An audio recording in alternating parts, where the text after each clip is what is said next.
अरे वाह। Hello hello hello, नमस्कार नमस्कार नमस्कार, good evening good evening good evening everyone. स्वागत स्वागत स्वागत, बहुत बहुत स्वागत है जी आप सभी का दिवाली के बाद में सेकंड लाइव का, है ना। कैसा लग रहा है आपको दिवाली के बाद में लाइव क्लासेस अटेंड करके भाई? ठीक है, बैक ऑन ट्रैक हो कि नहीं हो, जल्दी से बताइए। और सभी लोग मुझे जल्दी से बताएं कि क्या मेरी आवाज आ रही है और क्या मैं आप सभी लोगों को सुनाई दिखाई दे रहा हूं। ऑडियो वीडियो क्लियर है क्या भाई? गुड इवनिंग बेटा, good evening good evening good evening. ओ हो, मामू बच्चों, मामू आ गए हैं। Very good. प्रणाम प्रणाम प्रणाम, नमस्कार नमस्कार नमस्कार। बहुत बढ़िया बहुत बढ़िया। यस, बैक ऑन ट्रैक, अच्छा लग रहा है सर, शाबाश। एंड आपको जानकर और भी अच्छा लगेगा कि today is the last lecture of binomial theorem. वैसे तो बाइनोमियल थ्योरम मेरे ख्याल से प्लानर में 8 या 9 लेक्चर अलॉटेड थे, हमने 2 या 3 लेक्चर फालतू लिए हैं। उसका कारण भी है बिकॉज इन दिनों में पिछले कुछ सालों में यह देखा गया है कि सीक्वेंस इन सीरीज और बाइनोमियल थ्योरम क्लास 11th के one of the most important chapters, one of the most important emerging chapters निकल के आए हैं। तो इस पे हमें टाइम इन्वेस्ट करना जरूरी था ताकि हम सारी चीजें आराम से सीख सकें। बैड वॉइस इज क्रैकिंग, एक सेकेंड।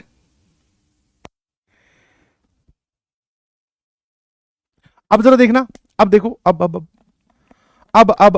अब देखो, हाँ जल्दी से देखो, अब सही होगी वॉइस। एक बटन होता है बस, उससे आवाज सही हो जाती है। काश जिंदगी में ऐसी एक बटन होता कि हम दबाते और वो सब सही चीजें हो जाती। यस और no? Voice is heavy, heavy है भाई, आवाज में वजन है। Now it is okay, now okay and okay, very good. और इसके बाद में हम लोग एक नया एक कंप्लीट डिफरेंट अध्याय शुरू करेंगे, complete different part of mathematics start करेंगे, दैट इज कोऑर्डिनेट ज्योमेट्री, जो कि नेक्स्ट लेक्चर से स्टार्ट होगा। मेरे ख्याल से नेक्स्ट वीक में ही होगा हमारा अब नेक्स्ट लेक्चर। बहुत बढ़िया, ठीक है। तो भैया लेक्चर नंबर 11 है आज के। इस लेक्चर में क्या क्या हमारे लिए प्यारा है? तो सर, फाइंडिंग लास्ट डिजिट्स, किसी भी बहुत बड़े नंबर की हमें लास्ट डिजिट या लास्ट 2 डिजिट निकालनी हो, इंटीग्रल और फ्रैक्शनल पार्ट, और फिर binomial theorem for any index. आज हम इस चैप्टर को कंप्लीट कर देंगे। Binomial theorem for any index पढ़ाऊंगा, तब उसके साथ साथ मैं आपको वो टॉपिक भी बता दूंगा, दैट इज पीएनसी वाले सवालों को बाइनोमियल थ्योरम के थ्रू कैसे करते हैं। ठीक है, अगर आप सभी लोग तैयार हैं तो STRT लिखकर भेजें भाई, ताकि मुझे समझ में आ जाए। तो मैंने कहा लिटिल गोलूज, अब क्या ही बोलूज। लास्ट क्लास में हमने देखा कि अगर a की पावर b को, सॉरी a की पावर n को अगर b से डिवाइड किया जाए, इस पार्ट में अगर वो हमसे रिमाइंडर पूछ रहा है, तो थॉट प्रोसेस क्या है बाइनोमियल के अकॉर्डिंग। अच्छा, वैसे अगर आप रिमाइंडर के बारे में जानकारी लोगे ना, तो रिमाइंडर निकालना एक वास्ट टॉपिक है। मतलब ये जो टॉपिक है रिमाइंडर वाला, ये जो आपके भैया दीदी जो ग्रेजुएट हो चुके हैं, जो बैंक SSC PO इन सब की तैयारी करते हैं, तो उनमें भी सवाल आते हैं रिमाइंडर निकालने के। उसमें भी बहुत सारी टेक्निक बताई जाती है कि लास्ट डिजिट निकाल लो भाई, उसके बेसिस पे रिमाइंडर ही होगा, अलग अलग टाइप के। फिर एक यूलर टूशेंट मेथड भी होता है, यूलर टूशेंट मेथड। फिर इसमें फॉर्मेट लिटिल थ्योरम भी होती है। फिर इसी में ही चाइनीज रिमाइंडर थ्योरम भी होती है। इसमें ही यही टॉपिक जो है that is common to JEE, common to other competitive exams, सरकारी एग्जाम्स जिनकी तैयारी आप आगे चलकर अगर करोगे तो पता नहीं। और this is also common to number theory. Number theory मतलब ओलंपियाड वाला, तो फॉर्मेट लिटिल थ्योरम होगी, ठीक है, यूलर टूशेंट मेथड हो गया, फिर आपके पास में चाइनीज रिमाइंडर थ्योरम होगी, फिर बहुत सारी थ्योरम्स और भी हैं जो कि नंबर थ्योरी में जो ओलंपियाड की तैयारी करते हैं उनको पढ़ाया जाता है। बट आप इस पे ध्यान दीजिए कि हमें क्या करना है, हमें सर रिमाइंडर निकालना है with the help of binomial theorem. और बाइनोमियल थ्योरम के एप्लीकेशन हम सीख रहे हैं, तो इसमें सिंपल से समझ में आता है कि इस बी को इस ए के अंदर बनाइए। समझ में आया? इस बी को जो है वो इस ए के अंदर, हाँ कांग्रेस मॉडुलो, मॉडुलो आपने कहीं सुना होगा, ठीक है। तो ज्यादा आपको परेशान नहीं होना है। समझ में आएगी नहीं समझ में? ज्यादा आपको परेशान बिल्कुल भी नहीं होना है। क्या ये बात क्लियर है ना? तो इसलिए परेशान मत होना, जो बताया जा रहा है बस उस पर फोकस कीजिए। और वो क्या है सर, हमें बाइनोमियल थ्योरम का एप्लीकेशन पढ़ना है। इस बी को हम यहां बनाने की कोशिश करते हैं कि ए की कोई पावर बी के किसी मल्टीपल के नजदीक हो, +-1 की दूरी पर, तो बहुत अच्छी बात है, +-2 की दूरी पर मिल जाए, जो भी चलेगा वो। बैंडेज, हाथ पर बैंडेज, ये एक छोटा सा कारनामा मैं कर रहा था और उसकी वजह से यहां पर आकर एक पटाखे की चिंगारी लगी, फिर यहां पर बोलते हैं ना थोड़ा सा जल गया, जलने के बाद में वो एक क्या बोलते हैं उसको, एक बबल बन जाता है हाथ पर, जिसके अंदर पानी भर जाता है, फिर वो बबल फूटा। अब यहां पर क्या है, वो हवा के कांटेक्ट में ना आए इसलिए बैंडेज लगा रखी है बस। ठीक है ना। हाँ, एक आधा छोटा ही पटाखा चला रहा था, अनार चला रहा था, और एक बस बोलते ना शगुन के लिए, क्योंकि यार इस उम्र में आओगे ना तो ये सब तुम्हारे शौक जो हैं अभी छोटे मोटे, वो बाय डिफॉल्ट ही मर जाएंगे। हाँ, है ना। हाँ, फोड़ा जिसको तुम बोलते हो, बाय डिफॉल्ट ही मर जाएंगे। तो अब जो पटाखे चलाए जाते हैं, मतलब मेरी उम्र की बात अगर मैं करूं, बहुत सारे और भी इंटरेस्टिंग लोग हैं जो खूब दबा के पटाखे बजाते हैं, बट अब तो हम लोग शगुन के पटाखे चलाते हैं कि हाँ भाई दिवाली है, एक अनार चला लिया, एक चक्री चला ली, उस वजह से। ठीक है, हाँ, ठीक है। चलिए, तो मेरे ख्याल से कहानी समझ में आती है, और अगर कहानी समझ में आती है तो जल्दी से बताइए।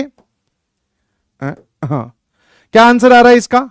सर इसका आंसर जब आप 21 को इससे डिवाइड करोगे, मतलब when this number is divided by 21, remainder is 01। जल्दी से बता दो, रिमाइंडर 1 आ रहा है क्या? MDH लिखकर भेजेंगे। फपोला, फुंसी, फोड़ू, हाँ बस ठीक है भाई, रुक जा। हाँ, फपोला हो गया था मेरे। टेक केयर बोल रहा है, एक तरह से रेस्ट ले लो। ये मेरे रेस्ट देने में मुझे ऐसी फील क्यों आ रही है कि तू खुद बहुत तगड़ा रेस्ट लेना चाह रहा है। यस, रिमाइंडर इज 1, बहुत बढ़िया। उसके बाद में ये एक बढ़िया सवाल है, इसका भी आंसर मैं चाहूंगा कि आप सभी लोग, इंटीजर टाइप सवाल है भाई, इंटीजर टाइप, 45 सेकंड सभी लोग जवाब देंगे। 49 से डिवाइड करना है, और 23 और 19 मैंने देखा, 49 मतलब सर 7 का स्क्वायर है ना, मतलब 7 का रिश्तेदार है, 7 से इसका तो कुछ लिंक है, और सर 7 के आसपास होता है 21, और 21 बनाया जा सकता है। तो मैंने क्या किया, इसको लिखा दिस इज 21 माइनस 2 की पावर 200, और इसको लिख लिया सर 21 प्लस 2 की पावर 200। ठीक है ना। अब जहां पर 21 की पावर 2 आएगी, उसमें 7 स्क्वायर भी आ जाएगा, 7 स्क्वायर आ जाएगा मतलब 49 भी आ जाएगा। हाँ, जिनसे नहीं हुआ वो सामने देखो मैंने कैसे कनेक्शन स्टैब्लिश किया है कि सर 49 इज बेसिकली 7 का स्क्वायर। तो हमने क्या किया, इसमें 19 को लिखा 21 माइनस 2, और 23 को लिखा 21 प्लस 2। 21 में आपको पता है कि सर एक 7 होता है। ठीक है, आराम से देखना। अब इन दोनों को जब आप ऐड करोगे तो वापस सर ये कैसा है, a माइनस बी की power n, a plus B की पावर n। तो दोनों को ऐड करने पर 2 times binomial coefficients with even lower suffix, ये वाले बचेंगे, और 21 की पावर 200 आ जाएगी। फिर आपके पास में 200c 1 बचेगा कि 2, सर 201, 200c 2 बचेगा। ठीक है, हाँ ना। और फिर यहां पर आ जाएगा सर 21 की पावर, इन दोनों का डिफरेंस दैट इज 198, और 2 की पावर 2, ऐसे चलता जाएगा।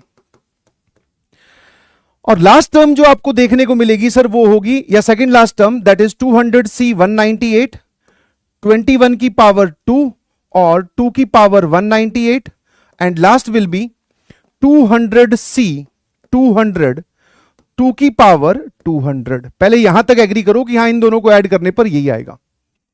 अब मेरी बात ध्यान से सुनना दोस्तों, जहां पर हमें 49 से डिविजिबल पार्ट बताना है, कितने लोग इस बात से एग्री करते हैं कि इतना पार्ट 49 से डिविजिबल है? This is nothing but 49 into some integer. क्योंकि आप खुद सोचो, जिसमें 21 का स्क्वायर आ रहा है तो पक्का इसमें 7 का स्क्वायर इंटू 3 का स्क्वायर भी आएगा। 7 का स्क्वायर आया मतलब इसमें 49 है, इसमें भी 49 है, इसमें भी 49 है, इसमें भी 49 है, तो सब में 49 है। सर क्या ये बात क्लियर है? तो ये इतना पार्ट 49 इंटू इंटीजर हो गया, ये ब्रैकेट बाहर एक 2 था, और प्लस ये वाली वैल्यू कितनी बची सर, ये वैल्यू होती है 1, और ये 2 की पावर 200। ठीक है सर, अंदर भेजोगे तो ये आ जाएगा sir that is 49 into integer into 2, तो चाहे 2i लिख दो या चाहे कोई नया इंटीजर लिख दो, और प्लस 2 की पावर 201 आ गया। सर इतना पार्ट तो डिविजल बाय 49 हो गया। अब हमें इस पे ध्यान देना है ना। अब सिर्फ इसको डिवाइड करना है 49 से, तो ठीक है सर इसको देख लेते हैं। तो 2 की पावर 201, इसको 49 से डिवाइड करना है। वापस 49 मतलब सर 7 का स्क्वायर, और 2 की कोई पावर 7 के आसपास होती है सर? हां, 2 की कोई पावर दैट इज 2 की पावर 3, 8 होता है सर 7 प्लस 1, बात बन गई। इसको लिखो 2 की पावर 3 की नेट पावर कितना आ जाएगा सर?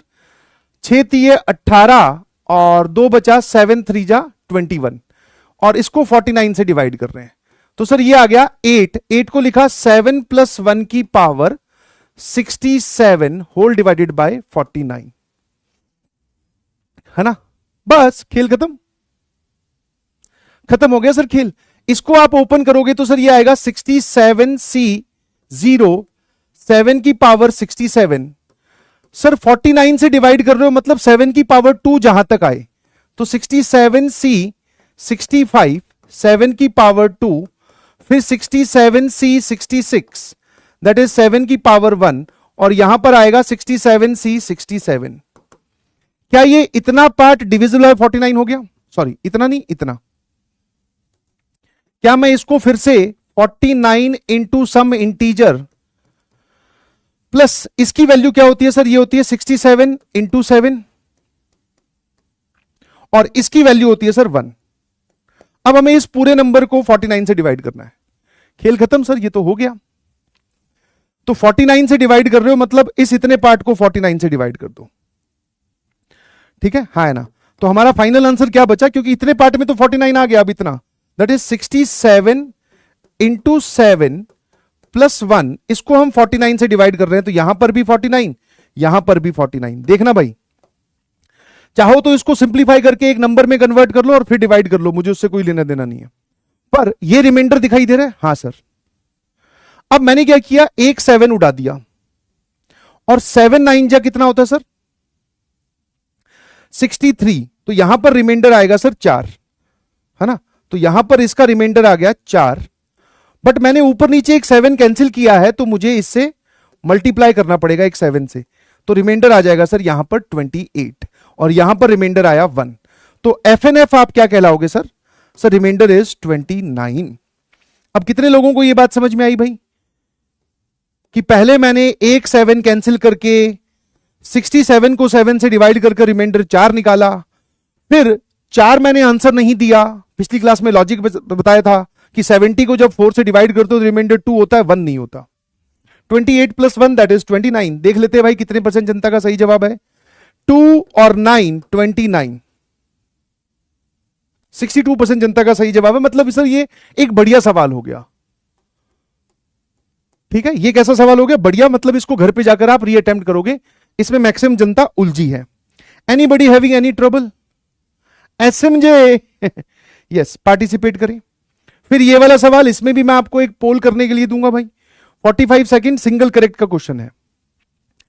सर यहां पर हमने देखा था कि x की पावर n माइनस y की power n is divisible by, हमेशा डिविजिबल होता है x माइनस y, ठीक है। तो ये वाला जो नंबर लिखा हुआ है ना दोस्तों, ध्यान से देखना, ये वाला जो नंबर है, x कौन है 2023, y कौन है 1999 मतलब 1999 और n कौन है पावर 2022। तो मतलब सर ये वाला जो नंबर है, क्या मैं ये बोल सकता हूं दिस इज डिविजिबल बाय ये पूरा नंबर किससे डिविजिबल होगा? x minus y। तो 2023 माइनस ये लो, और सर इसकी वैल्यू क्या होती है? इसकी वैल्यू होती है सर मेरे ख्याल से 24, है ना। एक जोड़ोगे तो 2000 आ जाएगा प्लस 23 24। तो अगर ये पूरा नंबर 24 से डिविजिबल है तो क्या ये 8 से डिविजिबल है? हां सर, क्योंकि 24 से डिविजिबल है तो 8 से तो डिविजिबल होगा ही होगा। हां सर, ये स्टेटमेंट जो है इसने ट्रू बोली, बिल्कुल सही, पहली स्टेटमेंट ट्रू है सर। अब आते हैं सर दूसरी स्टेटमेंट पे, ध्यान से देखना। उसने क्या दिया हमें, एक ये एक्सप्रेशन दिया जिसमें n आ रहा है, ठीक है। चलिए, और हमें इसमें डिविजिबल लेकर आना है 144। 144 मतलब सर 12 का स्क्वायर। तो मैंने कहा 13 की पावर n है, बेसिकली ये क्या लिखा हुआ है 13 इंटू 13 की power n minus 11n plus minus 13। तो मैंने कहा एक बात बताओ ईमानदारी से कि मुझे इस पूरे को डिविजिबल बनाना है या डिवाइड करना है 14 से, और 13 की पावर n है, तो कितने लोगों को समझ में आता है इस 13 को हम 12 + 1 लिखेंगे और एक्सपेंड कर देंगे। सर क्या बोलती है पब्लिक? इसका एक्सपेंशन देखना, सो दैट इज NC0 12 की पावर n प्लस NC1 12 की पावर n माइनस 1, ऐसे चलता जाएगा कहां तक सर?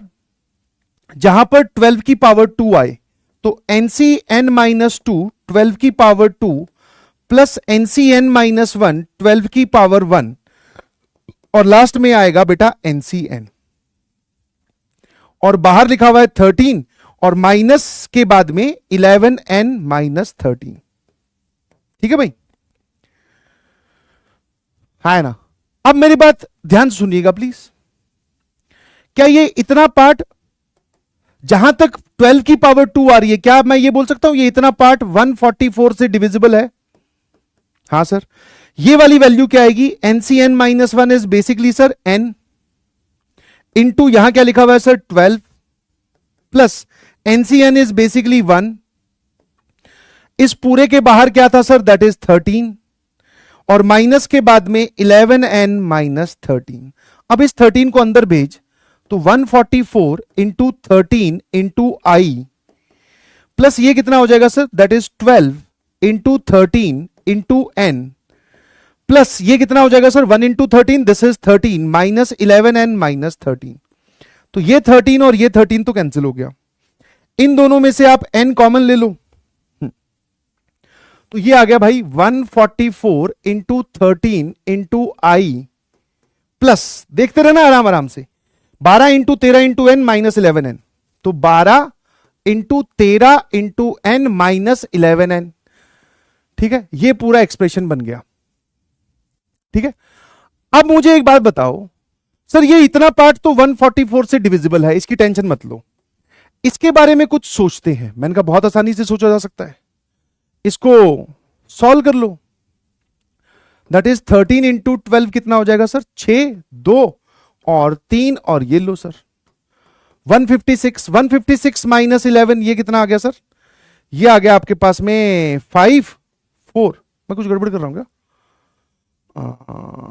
हाँ 26, 3, हाँ 6, 5, 126 माइनस 145N। ठीक है सर, ये पूरा 145N आ रहा है, और सर ये आ रहा है 144 इंटू एनी इंटीजर, है ना? अब ठीक है, अब मेरी बात ध्यान से सुनो, उसने सवाल क्या पूछा? This is divisible for infinitely many natural number. मतलब वो ये बोल रहा है कि ये जो एक्सप्रेशन आपने हमें दिया था, दैट इज 13 इंटू 13 की power n minus 11N minus 13, जिसको हमने ऐसे लिख लिया, वो बोल रहा है कि ये पूरा एक्सप्रेशन n की इनफाइनाइट वैल्यूज के लिए 144 से डिविजिबल है। सर इतना पार्ट तो डिविजिबल है 144 से, अगर मुझे इस पार्ट को डिविजिबल बनाना है, to make it divisible by, to make it divisible by 144, तो मैं n की वैल्यू क्या क्या ले सकता हूं? सर आप n की वैल्यू 144 के मल्टीपल ले लो, 144 ले लो, 144 इंटू 1 ले लो, फिर 144 इंटू 2 ले लो, क्योंकि अगर मान लो n खुद 144 से डिविजिबल हुआ या 144 का मल्टीपल हुआ, तो ये पूरा पार्ट भी 144 से डिविजिबल हो जाएगा, और ये पार्ट तो 144 से डिविजिबल भी है। तो ऐसे आपको कितने नंबर्स मिले सर? इनफाइनाइट। तो वो बोल रहा है कि ये पूरा एक्सप्रेशन 144 से डिविजिबल है फॉर इनफाइनाइटली मैनी n। तो सर सही बोल रहा है बिल्कुल। तो both S1 and S2 are correct, both S1 and S2 are correct. दोनों S1 और S2 आपके सही जवाब है। 44% जनता का सही जवाब है, मैक्सिमम जनता ने गलत जवाब दिया है, तो यह भी एक अच्छा सवाल हुआ। ठीक है, ये वाला सवाल देख लीजिए प्लीज, क्योंकि आपको शायद, है ना, आपको शायद सवाल का मतलब नहीं समझ में आया होगा कि उसने क्या बोला है। वो ये नहीं बोल रहा कि ये हमेशा 144 से डिविजिबल होगा, वो बोल रहा है ये 144 से डिविजिबल होगा n की इनफाइनाइट वैल्यूज के लिए। हाँ सर, ये सब वैल्यूज ले लो तो इनफाइनाइट हो जाएगा। अरे be crying in the corner और पता नहीं क्या है क्या है यार। एक सवाल और घर से सॉल्व करके आएंगे, ठीक है ना। ये सवाल इसलिए दिया है कि 35 जो है वो 35 में एक 7 आता है, और 2023 में भी 7 का मल्टीपल है। 2023 is also a multiple of 7। तो कुछ काटा पीटी करके कुछ बच्चे जवाब निकालते हैं, बट इसका होमवर्क मैं आपको दे रहा हूं। अब बात करते हैं नेक्स्ट कॉन्सेप्ट की, that is finding last digit या लास्ट डिजिट्स, है ना। हाँ, 93 का पार्ट बी भी बता दूंगा, पहले इस लेक्चर को मुझे खत्म कर लेने दे मेरे भाई। ऐसे बीच बीच में उंगली मत कर बेटा, इसका मतलब ये थोड़ी है यार। बता दूंगा, मुझे पता 93 का part 2 is very difficult, I understand that, but कोई बात नहीं, बता देंगे उसको भी, घबराते काहे हो। एक अब पूछ रहा है हैंड पे बैंडेज क्यों है, क्योंकि बैंडेज पे हैंड है। अबे सामने देखो बहुत ज्यादा चुलबुले बच्चे हैं। सर फाइंडिंग लास्ट डिजिट या लास्ट डिजिट्स कि जैसे ये एक बहुत बड़ा नंबर है, इसकी लास्ट की डिजिट बताओ मुझे क्या आएगी, या फिर आप लास्ट की 2 डिजिट्स बताओ। तो इसमें आपको क्या करना है, बेसिकली जब भी आपसे ये वाली चीज पूछे तो create a factor of 10, create a factor of 10, 10 का एक फैक्टर बनाओ। अब सर 10 का फैक्टर क्यों बनाना है, हमें तो डाउट आ गया। मैंने कहा पूरी बात पहले आराम से सुन ले और फिर मेरे रास्ते को चुन ले, पहले पूरा सुन ले, ठीक है। अभी तो इसमें सवाल बहुत ही सिंपल सा है, उसने बोला कि फाइंड लास्ट डिजिट, मैं आपसे पूछ रहा हूं फाइंड लास्ट 2 डिजिट्स। तो 10 का फैक्टर बनाना है, मतलब you should treat it like कि अगर मैं आपसे सवाल यह पूछता कि 3 की पावर 104 को अगर मैं 10 से डिवाइड करूं तो बताओ रिमाइंडर क्या आएगा या उसका फ्रैक्शनल पार्ट क्या आएगा, तो आप क्या बोलते हैं, सर 10 का फैक्टर बनाते, यहां पर बनाते कि नहीं बनाते। तो एक बार 10 का फैक्टर बनाइए, ठीक है। तो सर ये तो बहुत आसान हो गया, इसमें 10 का फैक्टर बनाना है। मैंने कहा सर 3 की पावर होती है 2, दैट इज 9, 9 होता है 10 - 1, बन गया सर इसमें क्या है। मैंने कहा बस यही तो है यार। तो दिस इज 3 की पावर 2 की पावर 52, है ना। और सर ये लिखा हुआ है 9, 9 को लिख सकते हो 10 - 1 की पावर 52। अब इस पूरे को एक्सपेंड कर, एक बार एक्सपेंड कर, ठीक है सर कर देते हैं, क्या है, बन गया 10 का फैक्टर, दिख रहा है सभी को। सो दिस इज 52C0 10 की पावर 52 माइनस 52C1 10 की पावर 51 प्लस 52C2। सर कहां तक लिखोगे ऐसे चलता जाएगा। मैंने कहा देख अब बात ध्यान से सुनने वाली है, अगर तुझसे सिर्फ लास्ट डिजिट पूछे तो 10 कॉमन लो, लास्ट की 2 डिजिट पूछे तो 100 कॉमन लो, लास्ट की 3 डिजिट पूछे तो 1000 कॉमन लो। मतलब लास्ट डिजिट पूछी है सिर्फ तो 10, लास्ट की 2 डिजिट्स पूछी हैं किसी भी नंबर की तो 100 कॉमन लो, लास्ट की 3 डिजिट पूछी है तो 1000 कॉमन लो। सर बात थोड़ी समझ में कम आई। मैंने कहा कोई बात नहीं, घबरा मत मेरे भाई, ऐसे चलता रहता है। तो हमसे लास्ट डिजिट नहीं पूछी अभी, तो मैं आपसे लास्ट 2 डिजिट पूछ रहा हूं, उसमें लास्ट डिजिट भी आ जाएगी, ठीक है। तो मैंने कहा कहां तक लिखूं, सर जहां तक 10 की पावर 2 कॉमन आ रही हो। तो 10 की पावर 2 तो भाई यहां तक आएगी 52C50 10 की पावर 2 माइनस 52C51 10 की पावर 1 और प्लस 52C52। अब लास्ट की 2 डिजिट्स पूछी है तो आपको 100 कॉमन लेना है। इसमें से कितने पार्ट में से 100 कॉमन आ रहा है, सर इतने पार्ट में से। यहां पर देखो आप ध्यान से, 10 की पावर 2 है, फिर 10 की पावर 3, तो इन सब में से 100 कॉमन आ जाएगा। तो क्या मैं इस पार्ट को ऐसे लिख सकता हूं, this is 100 into any integer. देखते रहना। अब माइनस के बाद में सर ये क्या लिखा हुआ है, 52 से 51 की वैल्यू होती है बेटा 52 इंटू 10, तो मतलब सर ये लिखा हुआ है 520। और सर ये क्या लिखा हुआ है, सर ये लिखा हुआ है +1। मैंने कहा यार ये कोई नंबर है, that is 100 into any integer minus 520 +1, इन दोनों को जोड़ोगे सर ये आ जाएगा 519।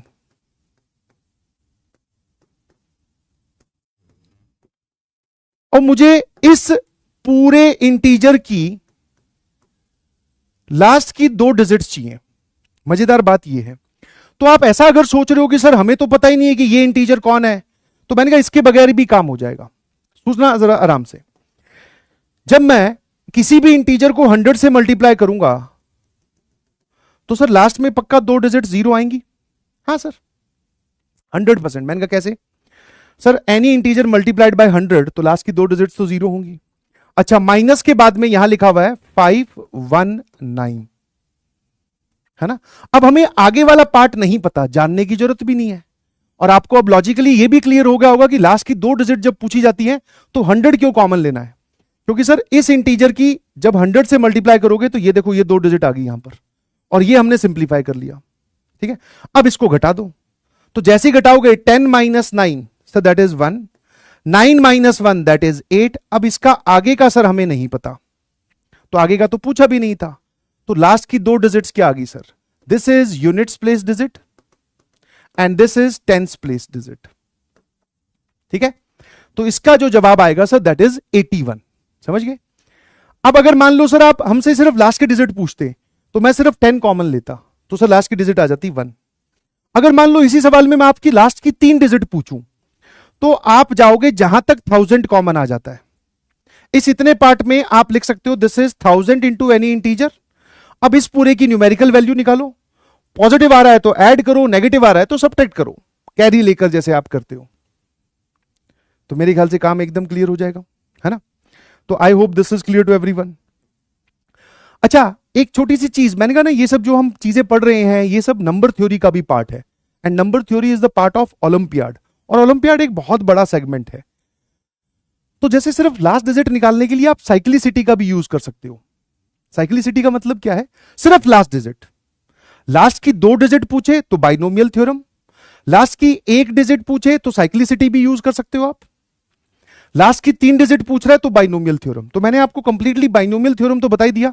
एक एडिशनल कॉन्सेप्ट और बता रहा हूं, जनरली वो इग्नोर करते हैं इस बात को, दैट इज जरा देखना, जब 3 की पावर 1 होता है तो नंबर क्या आता है सर, 3। अब मैं आपसे नंबर पूछ रहा हूं, साथ साथ में उस नंबर की लास्ट डिजिट पूछ रहा हूं। जब 3 की पावर 2 होता है तो सर नंबर आता है 9, यही लास्ट डिजिट है। 3 की पावर 3 होता है तो सर नंबर आता है 27, लास्ट डिजिट इज 7। 3 की पावर 4 होता है तो सर नंबर आता है 81, लास्ट डिजिट इज 1। 3 की पावर 5 बताओ सर, 3 की पावर 5 में लास्ट डिजिट सर नंबर आएगा 243, लास्ट डिजिट होगा सर 3। 3 की पावर 6 में आप बोल सकते हो सर नंबर आएगा 729 और लास्ट डिजिट होगी 9। अब ध्यान से देखो, जैसे जैसे मैं 3 की पावर्स बढ़ाता जा रहा हूं वैसे वैसे मुझे लास्ट डिजिट रिपीट होती हुई दिख रही है। सिर्फ लास्ट डिजिट पे फोकस करें दोस्तों, तो सर 3 की पावर 1 की जो लास्ट डिजिट होगी वही लास्ट डिजिट 3 की पावर 5 की भी है। फिर जो 3 की पावर 2 की लास्ट डिजिट है सर वही लास्ट डिजिट 3 की पावर 6 की भी है। 3 की पावर 3 की जो लास्ट डिजिट होगी सर वही डिजिट लास्ट वाली 3 की पावर 7 की होगी। सिमिलरली 3 की पावर 8 की, अब वापस यहां चला जाएगा मामला, 3 की पावर 9 की लास्ट डिजिट वही नंबर होगा जो 3 की पावर 1 का है। यहां 10, यहां 11, यहां 12, ऐसे चलता जाएगा सर। इसको हम बोलते हैं साइक्लिसिटी। मैंने नंबर्स हटा दिए हैं, ये सब जो लिखी हुई है दीज आर लास्ट डिजिट्स।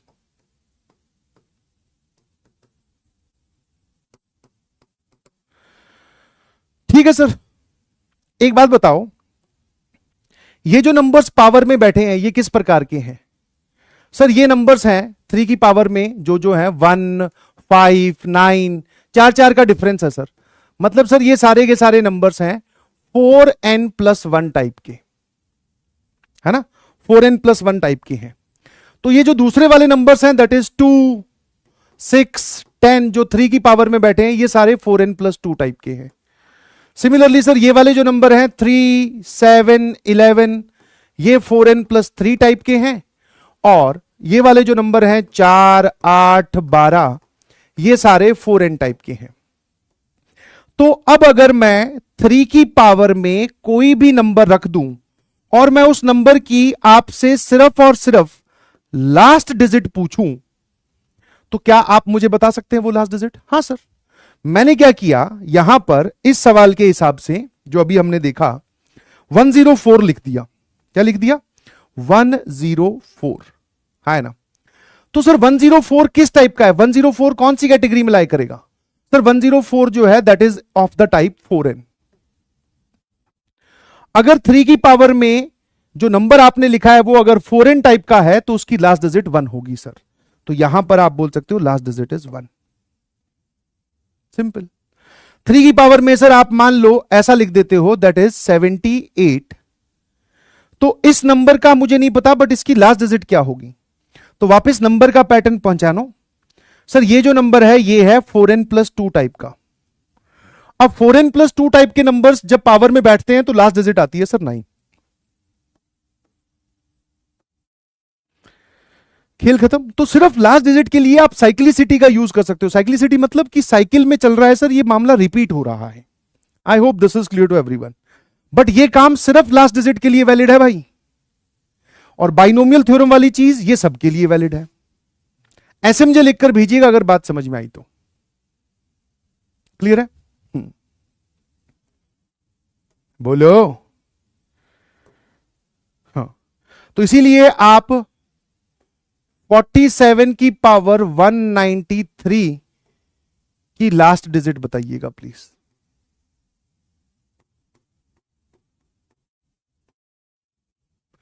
ठीक है, हाँ है ना। दिस इज योर डिब्बी नंबर ए।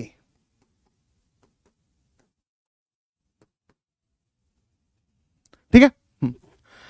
अब सर बाइनोमियल का यूज करवाना है तो वो ऑब्वियसली लास्ट 2 डिजिट्स की बात करेगा। जेई मेंस 2024 में पूछा गया सवाल कि हमें क्या करना है, हमें क्या करना है, product of last 2 digits of this number, इस नंबर की लास्ट 2 डिजिट्स का मल्टीप्लीकेशन निकालना है। हमें 10 का फैक्टर क्रिएट करना है। सर 10 का फैक्टर क्रिएट होता हुआ दिखाई दे रहा है साफ साफ। 1919 को हम क्या लिख देंगे सर, दैट इज 1920 -1 की पावर 1919। बस लास्ट की 2 डिजिट पूछी है तो 100। शुरू हो जाओ फटाफट फटाफट फटाफट। 100 कॉमन लेना है तो शुरू हो गया सर। ये बन गया 10 का फैक्टर। तो जब मैं इसमें लिखूंगा तो 1919 C0 1920 की पावर 1919, फिर -1919 C1 1920 की पावर 1918, ऐसे चलता जाएगा। 100 कहां तक कॉमन आएगा भाई? 19, देखते रहना। 1919 C कहां तक? 1917, तो ये आ जाएगा 1920 की पावर 2, और यहां पर 7 है तो सर यहां -1। फिर ये आएगा सर 1919 C 1918 और 1920 की पावर 1, और लास्ट में 1919 C 1919। ठीक है, आराम से देखो। इसने लास्ट की 2 डिजिट्स पूछी है तो मुझे 100 का फैक्टर बनाना है, मतलब इस इतने पार्ट में से 100 कॉमन आ रहा है सर। दिख रहा है सबको? बिकॉज इसका लास्ट प्लेस अगर 0 है, उसका स्क्वायर करोगे तो इसमें 100 आएगा 100%। ठीक है, तो सर इसमें अगर 100 आएगा तो क्या मैं इसको 100 इंटू एनी इंटीजर लिख दूं? अब भाई साहब प्लस के बाद में यहां जो नंबर लिखा हुआ है 19 NC n-1, तो ये हो जाएगा 1919 मल्टीप्लाइड बाय ये वाला नंबर है 1920, और माइनस के बाद में सर ये वाला नंबर है दैट इज 1। अब इन दोनों का मल्टीप्लीकेशन और -1। शुरू हो जाओ फटाफट। तो सर 1919, इसमें भी मुझे लास्ट की 2 डिजिट्स चाहिए बस।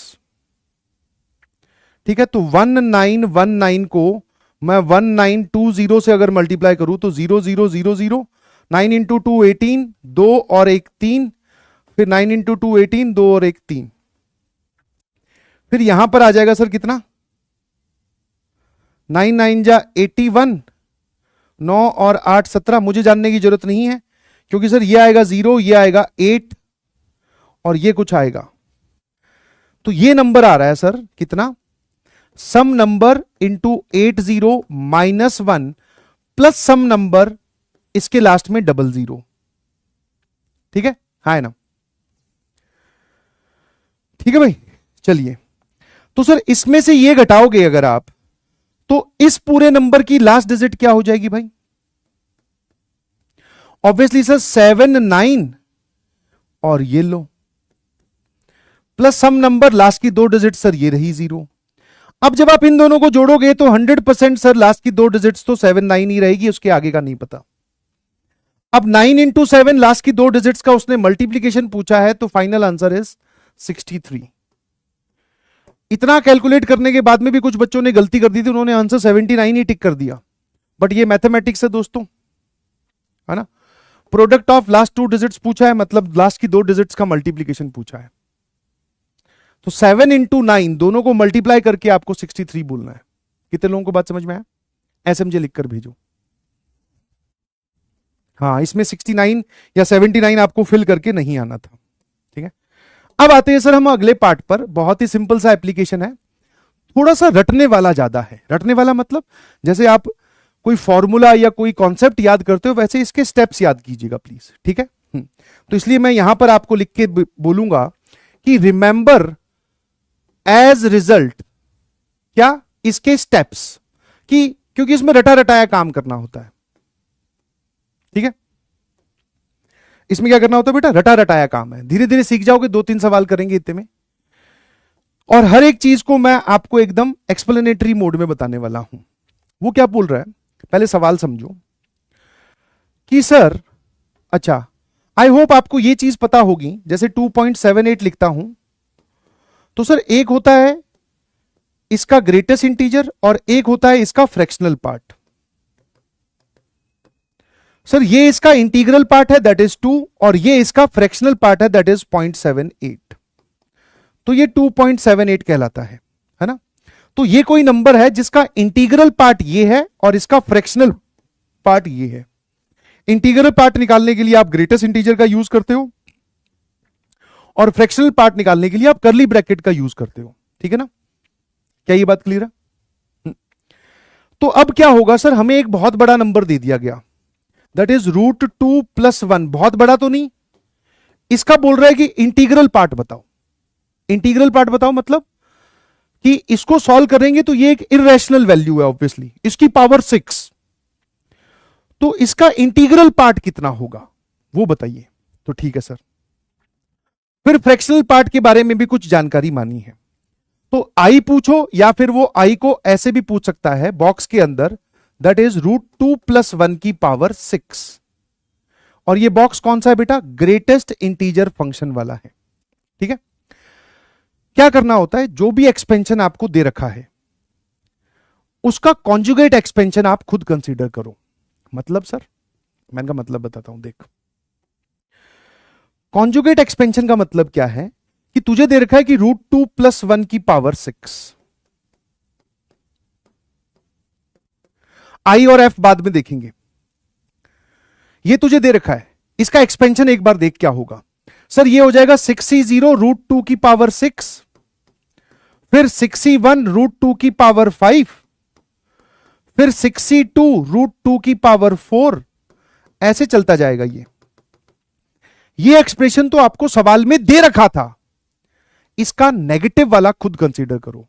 मतलब अगर आपको सवाल में a + b की पावर n दे रखा है तो आप a - b की पावर n पिक्चर में खुद लेकर आओगे। अगर a - b की पावर n दे रखा है तो a + b की पावर n आप पिक्चर में लेकर आओगे। तो ठीक है सर, हमने क्या किया, √2 - 1 की पावर 6 ये पिक्चर में मैं खुद लेकर आया। पहला स्टेप एकदम क्रिस्टल क्लियर है सर, जो भी एक्सपेंशन हमें दे रखा होगा, पॉजिटिव वाला दे रखा है, बीच में प्लस साइन है तो हम माइनस वाला मान लेंगे, और माइनस वाला दे रखा है तो हम प्लस वाला मान लेंगे।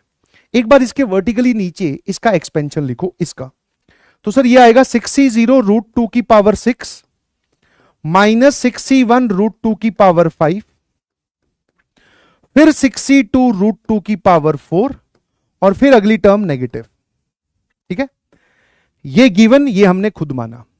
अब इस मोड पे खड़े होकर आपको एक डिसीजन लेना है। वो डिसीजन किस बेसिस पर है कि आप इन दोनों एक्सपेंशंस को ऐड करोगे या सब्ट्रैक्ट करोगे। वो थॉट आपको लगाना है किस बेसिस पर कि इस तरफ इंटीजर बचना चाहिए। क्या है, वापस सुन लो, कि इन दोनों एक्सप्रेशंस को लिखने के बाद में या तो एडिशन किया जाता है या सब्ट्रैक्शन किया जाता है। वो सर क्या सोच के किया जाता है कि भाई साहब राइट साइड में इंटीजर बचना चाहिए। तो आपको दिख रहा है सर √2 की power 6 is an integral quantity. √2 की पावर 6 मतलब 2 की पावर 3। सर √2 की पावर 5 इरेशनल होती है।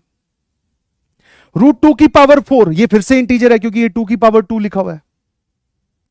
तो जोड़ने पर इंटीजर आ रहा है कि घटाने पर? तो सर ये इरेशनल टर्म्स हैं, ये जोड़ने पर गायब होंगी। तो अब की बार मैंने क्या कर दिया, सीधा सीधा बोला कि भाई दोनों को ऐड कर दो। अब कुछ बच्चे इस चीज को रट लेते हैं कि सर हमेशा ऐड ही किया जाता है, तो मैंने कहा घबरा मत, ये गणित है भाई, घबरा मत, ये गणित है। एक एग्जांपल सब्ट्रैक्शन वाला भी करवाऊंगा, घबरा मत। और वैसे ही अगर ये √2 सेकंड प्लेस पे होता ना तो आपको इनको सब्ट्रैक्ट करना पड़ता, ठीक है। तो मैंने आपको थॉट प्रोसेस बताया कि इस तरफ इंटीजर आना चाहिए, तो दोनों को ऐड कर दिया।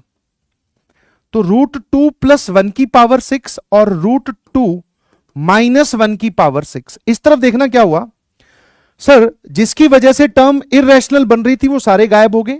ये सारी टर्म्स इंटीजर है, मतलब रैशनल है, आप बोल सकते हो। तो सर ये कितना आ जाएगा 6c0 √2 की पावर 6 इज बेसिकली 2 की पावर 3, फिर आएगा 6c2 √2 की पावर 4 मतलब 2 की पावर 2, फिर आएगा सर 6c4 √2 की पावर 2 मतलब सर दैट इज 2 की पावर 1, और लास्ट में आएगा सर 6c6 √2 की पावर 0। ये टर्म आ गया सर, यहां तक क्लियर है सर? यहां तक तो क्लियर है, बट सर उसका इंटीग्रल पार्ट तो अभी भी नहीं निकला। मैंने कहा घबरा मत, एक घबराता बहुत जल्दी है और इतनी जल्दी high Happu high Happu high high करने लगता है कि मुझे भी डाउट हो जाता है कि भाई समझ में आ रहा है कि नहीं। ठीक है, सुन ले आराम से, ठीक है। यहां तक की कहानी सर क्लियर होगी कि हमने इन दोनों एक्सपेंशन को ऐड किया on the basis of the thought कि राइट हैंड साइड वाला हमारा इंटीजर बनना चाहिए। बन रहा है इंटीजर सर, ये पूरा इंटीग्रल क्वांटिटी है, देख लो चाहो तो। ये पूरा का पूरा क्या है sir, this is an integer. वापस से स्टेप 1 कि जो एक्सपेंशन दे रखा हो उसका कॉन्जुगेट वाला पॉजिटिव दे रखा है तो नेगेटिव वाला एक्सपेंड करो, और नेगेटिव वाला दे रखा है तो पॉजिटिव वाला एक्सपेंड करो। उसके बेसिस पे बाद में आपको ऐड करना होता है या सब्ट्रैक्ट करना होता है। ये डिसीजन किस बेसिस पे लेंगे कि राइट हैंड साइड इंटीजर बने। ये दोनों स्टेप क्लियर हो गए सर। अब आती है तीसरी बात, सर आपने इसको क्या बोला, इसका एक इंटीग्रल पार्ट है, ये बहुत बड़ा कोई नंबर होगा, कुछ इंटीग्रल पार्ट तो होगा ही होगा, प्लस इसका एक फ्रैक्शनल पार्ट भी होगा। ये आपने खुद दे रखा है सवाल में कि भाई ये जो इंसान है इसका एक इंटीग्रल पार्ट है, इसका एक फ्रैक्शनल पार्ट है। ठीक है सर, ये तो पिक्चर में हम लेकर आए हैं, तो इसको आप थोड़ी देर के लिए जी बोल दो, बस ऐसे ही कोई भी नंबर बोल दो, एन बोल दे, एम बोल दे, जो भी बोलना है। ठीक है, मैंने कहा यार इसकी वैल्यू बता सकते हो क्या मुझे, इसकी वैल्यू, इस पूरे की वैल्यू? हाँ सर बता सकते हो, कोई बड़ी बात नहीं है। बेसिकली 6c0 इज 1, 2 की पावर 3 दैट इज 8, 6c2 6 5 बटे 2 15, 15 इंटू 4 सर ये होता है 6c2 अगेन सर, ये 15 इंटू 2 प्लस 1 सर, ये लिखा हुआ है 30, 15 इंटू 4 60, और 8 और 1 9, तो सर ये आ गया 99 इंटू 2 सर दैट इज 18, तो सर ये पूरा का पूरा 198 आ रहा है। ठीक है ना, इस पूरे की वैल्यू क्या आ रही है 198। ठीक है, यहां तक क्लियर है? अरे इसको तो आपने दे ही रखा था, इसको मैंने जी बोल दिया, अब ये मत बोलना जी कौन है, अरे इसकी वैल्यू जी है। अब यहां से एक बहुत ही बेसिक सी बात, ठीक है, इस एक्सप्रेशन को ध्यान से देखना भाई।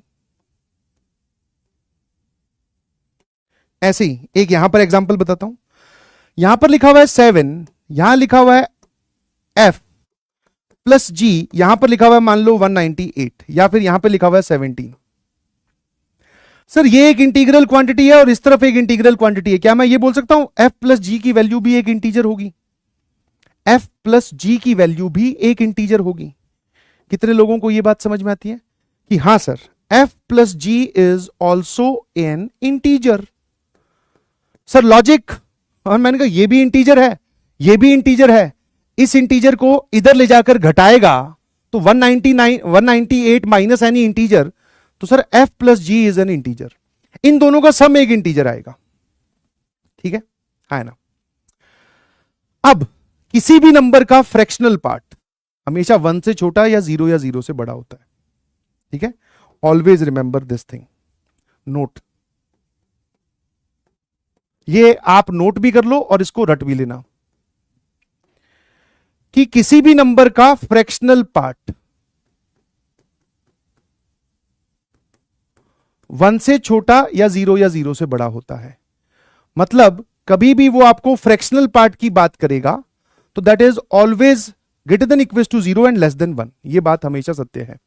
किसी भी नंबर का फ्रैक्शनल पार्ट, मैंने आपसे पहले भी ये सब सवाल पूछे हैं कि भैया what is the fractional part of let's say 11.72, तो सर इसका फ्रैक्शनल पार्ट निकालने का मतलब हो गया 11.72 माइनस इस नंबर में से इसका ग्रेटेस्ट इंटीजर घटाओ, तो इसका फ्रैक्शनल पार्ट आएगा 0.72, 1 से छोटा है।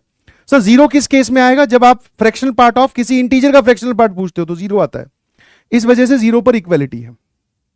ठीक है, ठीक है सर, ये बात हमारी एकदम क्लियर हो गई। और जो आप सवाल में जी मानोगे ना, जी है ना, जो कॉन्जुगेट आप लेकर आए हो, ठीक है, या फिर दूसरा पार्ट आप जो लेकर आए हो, दूसरा पार्ट जो आप लेकर आए हो, इसका मतलब समझ जाओगे ना।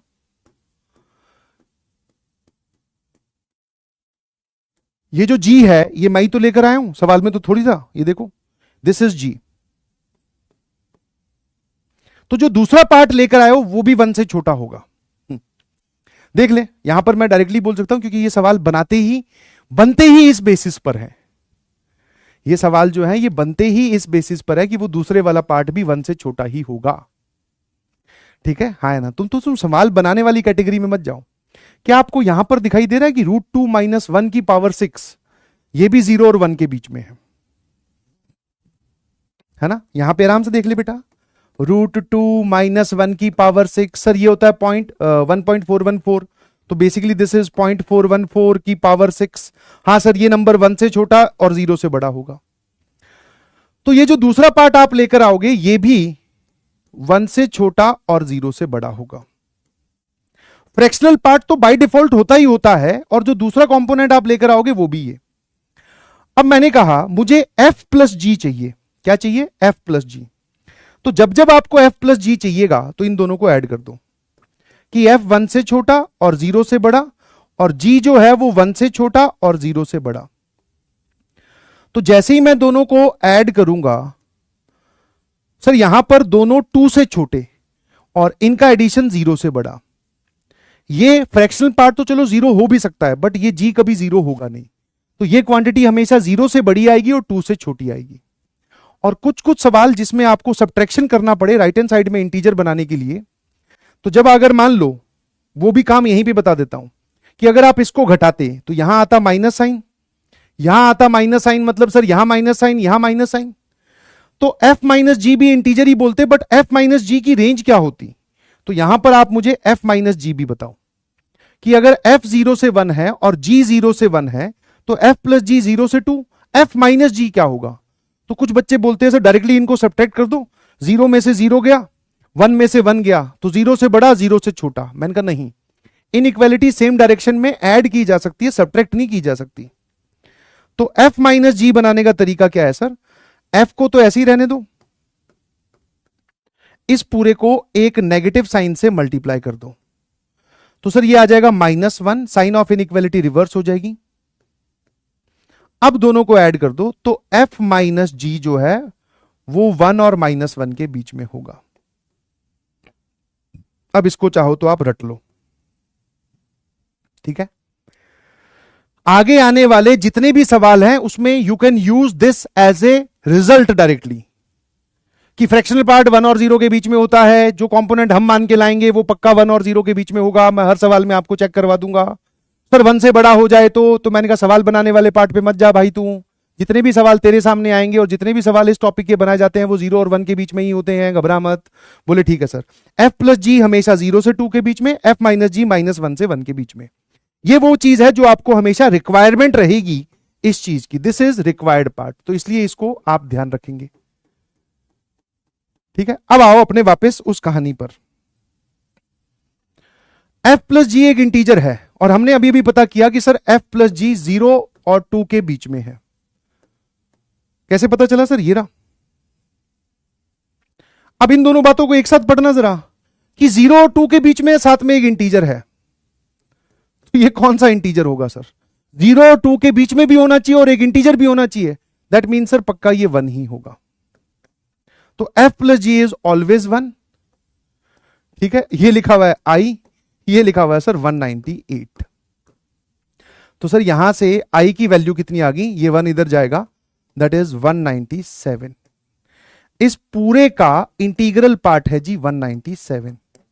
ठीक है, इस पूरे का इंटीग्रल पार्ट कितना है 197। आई की वैल्यू आगे देखो। अब इस पूरे का इंटीग्रल पार्ट 197 है, तो सर ये कैसे करें? मैंने कहा आजा इसकी भी बात करते हैं। ठीक है, तो आपने एक रिलेशन हमें बताया कि इन दोनों के बीच में है और साथ में एक इंटीजर है, तो मतलब सर f प्लस जी क्या है 1 है। इसका मतलब g क्या है 1 माइनस एफ है। ठीक है सर, इसको भी ध्यान देंगे। अच्छा ठीक है, ये बात क्लियर है। अब मैं दूसरे पार्ट पे चल रहा हूं। अब यहां पर हल्की सी मल्टीप्लीकेशन इन्वॉल्व है। रूट 2 प्लस 1 की पावर 6, इसको आपने बोला था i प्लस एफ। इसका दूसरे वाला पार्ट जो पिक्चर में आप लेकर आए उसको आपने बोला था g। इन दोनों को मल्टीप्लाई करना जरा। If I multiply these two, तो a minus B A plus B, तो A square minus B square that is 2 minus 1 की पावर 6 आ जाएगा। इस तरफ आ जाएगा i प्लस एफ इंटू जी। अब सर इस पूरे पिक्चर में से आप g को भी हटा दो, i को भी हटा दो। मैंने कहा ठीक है सर, ये लिखा हुआ है 1 क्योंकि 1 की पावर 6, i कितना है 197।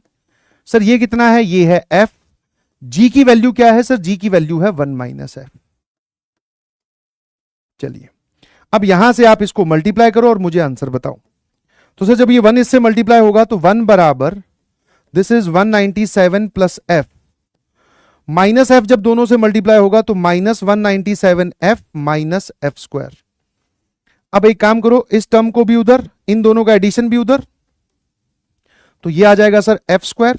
इन दोनों का एडिशन माइनस 196 एफ, तो उधर जाएगा तो प्लस 196 एफ, और ये इधर आएगा तो सर ये कितना आ जाएगा, दिस इज 196। तो sir F square plus 196 F की वैल्यू उसने पूछी है, तो sir that is nothing but this is 196 है ना। रटा रटाया पार्ट।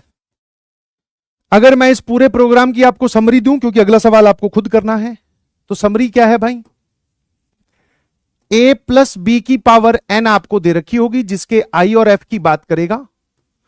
प्लस दे रखा हो तो माइनस वाला आप ले आना, ठीक है। और माइनस दे रखा हो तो प्लस वाला ले आना, ठीक है। फिर सर इनको या तो आप ऐड करोगे या फिर आप इन दोनों को सबट्रैक्ट करोगे। सर ये डिसीजन किस बेसिस पे लेना है कि राइट हैंड साइड में इंटीजर बचना चाहिए, ठीक है। अगर आपने किया ऐड तो आपके पास में कहानी आगे चलकर मिलने वाली है आपको f प्लस जी बराबर 1। मतलब f प्लस जी एक इंटीजर होगा, f प्लस जी 0 और 2 के बीच में होगा, तो ये सारी कहानियां आपको लेकर जाएगी इस कहानी की ओर कि f प्लस जी 1 होगा। अगर आपने कभी कर दिया सबट्रैक्ट तो इस केस में आपको मिलेगा आगे चलकर f माइनस जी बराबर एक इंटीजर, और f माइनस जी की जो रेंज आ रही है वो 1 और माइनस 1 के बीच में आ रही है। इंटीजर भी है और माइनस 1 और 1 के बीच में है, तो इसका मतलब f माइनस जी 0 है, मतलब f और g बराबर है, ठीक है। समरी सुन लो। तो या तो आपको इस रिजल्ट का यूज करना है प्रोवाइडेड आपने ऐड किया हो, या फिर आपको इस रिजल्ट का यूज करना है प्रोवाइडेड आपने सबट्रैक्शन किया हो। सर ये दोनों बराबर कैसे हो गए भाई, f माइनस जी इंटीजर भी है और f माइनस जी माइनस 1 और 1 के बीच में भी है, तो माइनस 1 और 1 के बीच में एक ही इंटीजर होता है दैट इज 0, ठीक है सर, ये बात क्लियर होगी।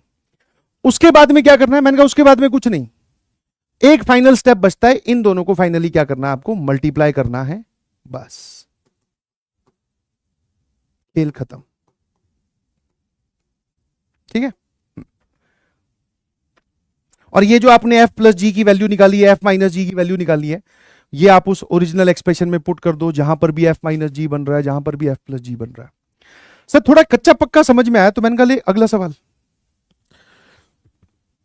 5 प्लस 2 रूट 6 की पावर n, इसका इंटीग्रल और फ्रैक्शनल पार्ट है। i कोई नेचुरल नंबर है, n भी एक नेचुरल नंबर है, ये फ्रैक्शनल पार्ट इसका जो है वो 0 और 1 के बीच में है। आपको उसके इंटीग्रल और फ्रैक्शनल पार्ट के बीच में ये रिलेशन प्रूव करना है। एक आपको दे रखा है, एक आपको मानना है, ठीक है। अब की बार i की वैल्यू पूछी नहीं है उसने, तो मैंने कहा देख भाई 5 प्लस 2 रूट 6 की पावर n ये दे रखा है मुझे, इसका एक्सपेंशन लिख जल्दी से। तो सर ये आ जाएगा NC0 5 की पावर n, फिर NC1 5 की पावर n-1 2 रूट 6 की पावर 1, फिर NC2 5 की पावर n-2 2 रूट 6 की पावर 2, ऐसे चलता जाएगा सर, ये बहुत सारी टर्म्स आएंगी। तो मैंने कहा अब की बार तुझे प्लस वाला दे रखा है तो फिर से सर माइनस वाला खुद मान लेंगे, हमारी क्या है। तो हमने क्या किया 5 माइनस 2 रूट 6 हमने मान लिया। इसका एक्सपेंशन क्या आएगा भाई, NC0 5 की पावर n माइनस NC1 5 की पावर n-1 2 रूट 6 की पावर 1 प्लस NC2 5 की पावर n-2 और 2 रूट 6 की पावर 2, फिर अगली टर्म फिर से नेगेटिव, ऐसे। तो एक आपने दे रखा था, एक हमने खुद मान लिया, ठीक है। और जिसको आपने माना है खुद वही जी है, ठीक है। अब जो मैंने कहा था डिसीजन आपको लेना है कि एडिशन या सब्ट्रैक्शन, तो सर इस तरफ आपको ऐड या सब्ट्रैक्ट करना है, प्रोवाइडेड कि इस तरफ वाली चीज इंटीजर बचे। तो सर इसको पूरे को अगर इर्रेशनल कोई चीज बना रही है तो वो कौन है, दैट इज रूट 6। अब सर इसमें रूट 6 नहीं है भाई, क्यों, क्योंकि रूट 6 की इवन पावर है। तो रूट की इवन पावर मतलब सर वो एक इंटीग्रल क्वांटिटी है, तो सर ऐड कर दो। मैंने कहा क्यों, क्योंकि सर इसमें रूट 6 की पावर 1, इसमें भी रूट 6 की पावर 1, ये इर्रेशनल टर्म है, जब हम ऐड करेंगे तो ये कैंसिल हो जाएगी, ये भी इंटीजर ये भी इंटीजर, बिकॉज रूट 6 की पावर है 2 एंड दैट इज 6, ठीक है ना, ध्यान रखना। तो बेसिकली सर अब हमें क्या करना है, इन दोनों को ऐड, ठीक है भाई, देखता जा। तो जैसे ही मैंने इन दोनों को ऐड किया तो ये आ जाएगा सर 5 प्लस 2 रूट 6 की power n plus 5 minus 2 root 6 की पावर n, यहां पर आएगा सर 2 टाइम्स बेसिकली NC0 5 की पावर n प्लस NC2 5 की पावर n-2 2 रूट 6 की पावर 2। इसमें आपको कहीं पर भी कोई इर्रेशनल टर्म नहीं दिखाई देगी, जो दिख रही है उस पर इवन पावर है। तो क्या मैं बोल सकता हूं कि ये पूरा एक इंटीजर है? हाँ सर ऑब्वियसली, ये पूरा क्या है सर, ये पूरा एक इंटीजर है। और यहां पर क्या लिखा हुआ है सर, दिस इज 2। मैंने कहा ठीक है, इसी का ही आप इंटीग्रल और फ्रैक्शनल पार्ट की बात कर रहे थे, और इस पूरे को आपने बोला है तो ये है जी, ठीक है। अब हमें वो रिलेशन शो करना है। फिर भी मैं आपकी मन की शांति के लिए प्रूव कर देता हूं, ये वापस जी जो है ये 1 से छोटा और 0 के बीच में, मतलब 0 और 1 के बीच में है, क्योंकि 5 माइनस 2 रूट 6 इसका स्क्वायर होता है 25, इसका स्क्वायर होता है 24। तो ये नंबर जो पूरा का पूरा नंबर है ये 1 से छोटा होगा, और 1 से छोटे नंबर की पावर आप बढ़ाते जाओगे तो वो 1 से छोटा ही रहता है। कुछ लोग बोलेंगे सर हमें तो नहीं समझ में आया कि 5 माइनस 2 रूट 6 1 से छोटा है कि नहीं। तो मैंने कहा मान के देख ले, तुझे यही डाउट है ना, अब इसको चेक कर कि ये ट्रू है कि फॉल्स है। तो अगर सर ये ट्रू है तो ये भी ट्रू होना चाहिए। ये 1 इधर आया, 5 माइनस 1 4, ये इधर गया तो ये, अगर ये ट्रू है तो इनका दोनों तरफ स्क्वायर करने पर जो रिजल्ट आएगा वो भी ट्रू होना चाहिए। हां सर ये ट्रू है, ये ट्रू है तो ये भी ट्रू है, ये ट्रू है तो ये भी ट्रू है, और ये है पॉजिटिव। तो ये क्वांटिटी अगर 0 और 1 के बीच में है, अब भाई साहब इसका आप पावर 2 रखो, पावर 3 रखो, पावर 4 रखो, बहुत बड़ी पावर रेज करोगे तो ये नंबर और छोटा होता जाएगा। 1 से छोटे नंबर की पावर बढ़ाते हो तो वो और छोटा होता जाता है। That mean sir 100% this quantity g is between 0 and 1। अब मैंने आपको बोला था कि f प्लस जी जहां बने वहां पर आप 1 रख सकते हो। ये आ गया सर i, और ये आ गया 2 टाइम्स कोई इंटीजर i1 बोल देता हूं, ठीक है। ठीक है जी। बट सर हमें तो वो वाला रिजल्ट प्रूव करना है। मैंने कहा हाँ यार वो बात तो सही है। तो अभी भी एक चीज बच गई, दैट इज आपने मल्टीप्लाई नहीं किया, है ना, और इस रिजल्ट को यूज करेंगे f प्लस जी इज 1। तो अगर मैं दोनों को मल्टीप्लाई कर दूं, मतलब कि i प्लस f जिसको आप 5 प्लस 2 रूट 6 की पावर n बोल रहे हो, और g जिसको आपने खुद माना 5 माइनस 2 रूट 6 की पावर n, अगर मैं इन दोनों को कर दूं क्या मल्टीप्लाई, तो i प्लस एफ इंटू जी, ये दोनों ब्रैकेट्स की पावर सेम है तो डायरेक्टली दोनों को मल्टीप्लाई कर सकते हो। a plus b into a minus b that is a square, वो आएगा 25, minus B square that is 24। Sir ये आएगा 1 की पावर n, और 1 की पावर n 1 ही होता है। तो मतलब सर आप यहां से ये बोल सकते हो कि i प्लस एफ जो है वो 1 बाई जी के बराबर आ गया। अच्छा, और f प्लस जी किसके बराबर है सर? f प्लस जी 1 के बराबर है। g की जगह आप क्या रख सकते हो सर? 1 minus F. तो इस g की जगह मैंने रखा 1 माइनस एफ, और ये वाला f इस तरफ ले आया तो दैट इज माइनस एफ, और सर ये लो इसका इंटीग्रल पार्ट है ना। बताओ भाई, कोई बात कर रही है परेशान, कोई ऐसी चीज जो ना समझ में आई हो तो बताइएगा मुझे।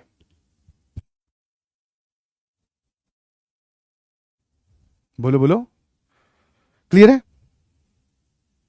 अगला सवाल दू, खुद कर लोगे? जल्दी से बताओ, क्योंकि ये बच्चों को डिफिकल्ट लगता है भाई, और मेरे टाइम पे भी मतलब जब हम पढ़े थे पता नहीं क्या करना है भाई समझ नहीं आ रहा कि ये रटी रटाई चीज है, रटी रटाई।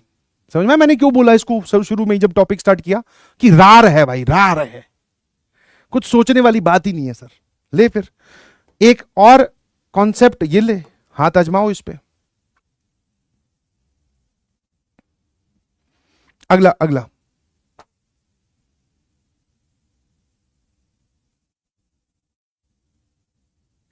एक पूछ रहा है सर ये बता दो कि एफ प्लस जी 1 कैसे हुआ। अरे एनालिसिस थोड़ा सा यार, कि एफ और जी दोनों 0 और 1 के बीच में है, दोनों का एडिशन 0 और 2 के बीच में होगा, और एफ प्लस जी होना चाहिए इंटीजर। तो 0 से लेकर 2 हॉलो सर्कल, 0 से लेकर 2 हॉलो सर्कल, रास्ते में एक ही इंटीजर पड़ता है बेटा ठीक है।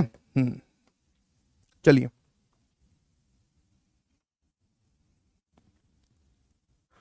रॉन्ग इन बुक सही कर ले, कुछ प्रिंटिंग मिस्टेक होगी होगी भाई, रॉन्ग इन बुक है तो तू सही कर ले। अब बुक में है कहां भाई? तुम वो किताब खोले बैठे रहते हो क्या? शाबाश, तो सीखेगा कब भाई खुद?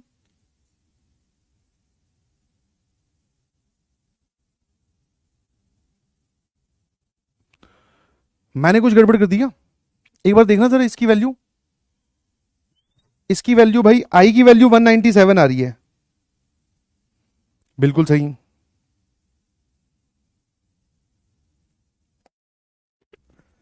तो अगर मैं मल्टीप्लाई करूंगा तो 197 प्लस एफ माइनस 197 एफ, बिल्कुल सही। इन दोनों का एडिशन ये इधर गया, बिल्कुल सही। और ये 198 नहीं है भाई, वहां पे 198 लिखा है शायद, है ना? वो 190 उसने 7 ही लिख दिया, 196 होगा वो। पेज नंबर 163 पर इस सवाल का जवाब उसने 196 दे रखा है, यहां पर आंसर 196 दे, बुक में 197 दे रखा है, उसको 196 कर लीजिए। ठीक है, चलिए, मेरे ख्याल से ये वाला सवाल आप खुद कर लेंगे।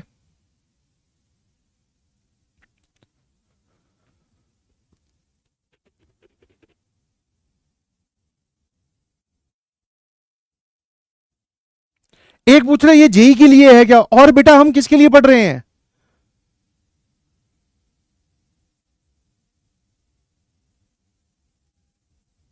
एक अब जाएगा बोला सर इसमें कॉट का ग्राफ भी गलत है, दो तीन जगह जगह प्रिंटिंग मिस्टेक है, उसको सही करते रहिए प्लीज आप।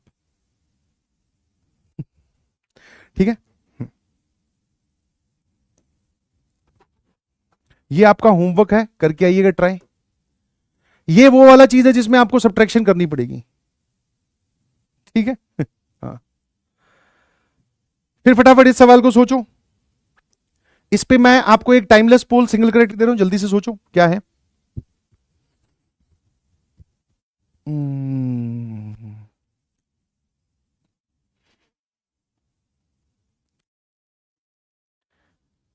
कौन बनेगा चैंपियन अबे जल्दी से, इसके बाद में एक छोटा सा टॉपिक और बचा है हमारा, उसको भी आज कंप्लीट करना है भाई।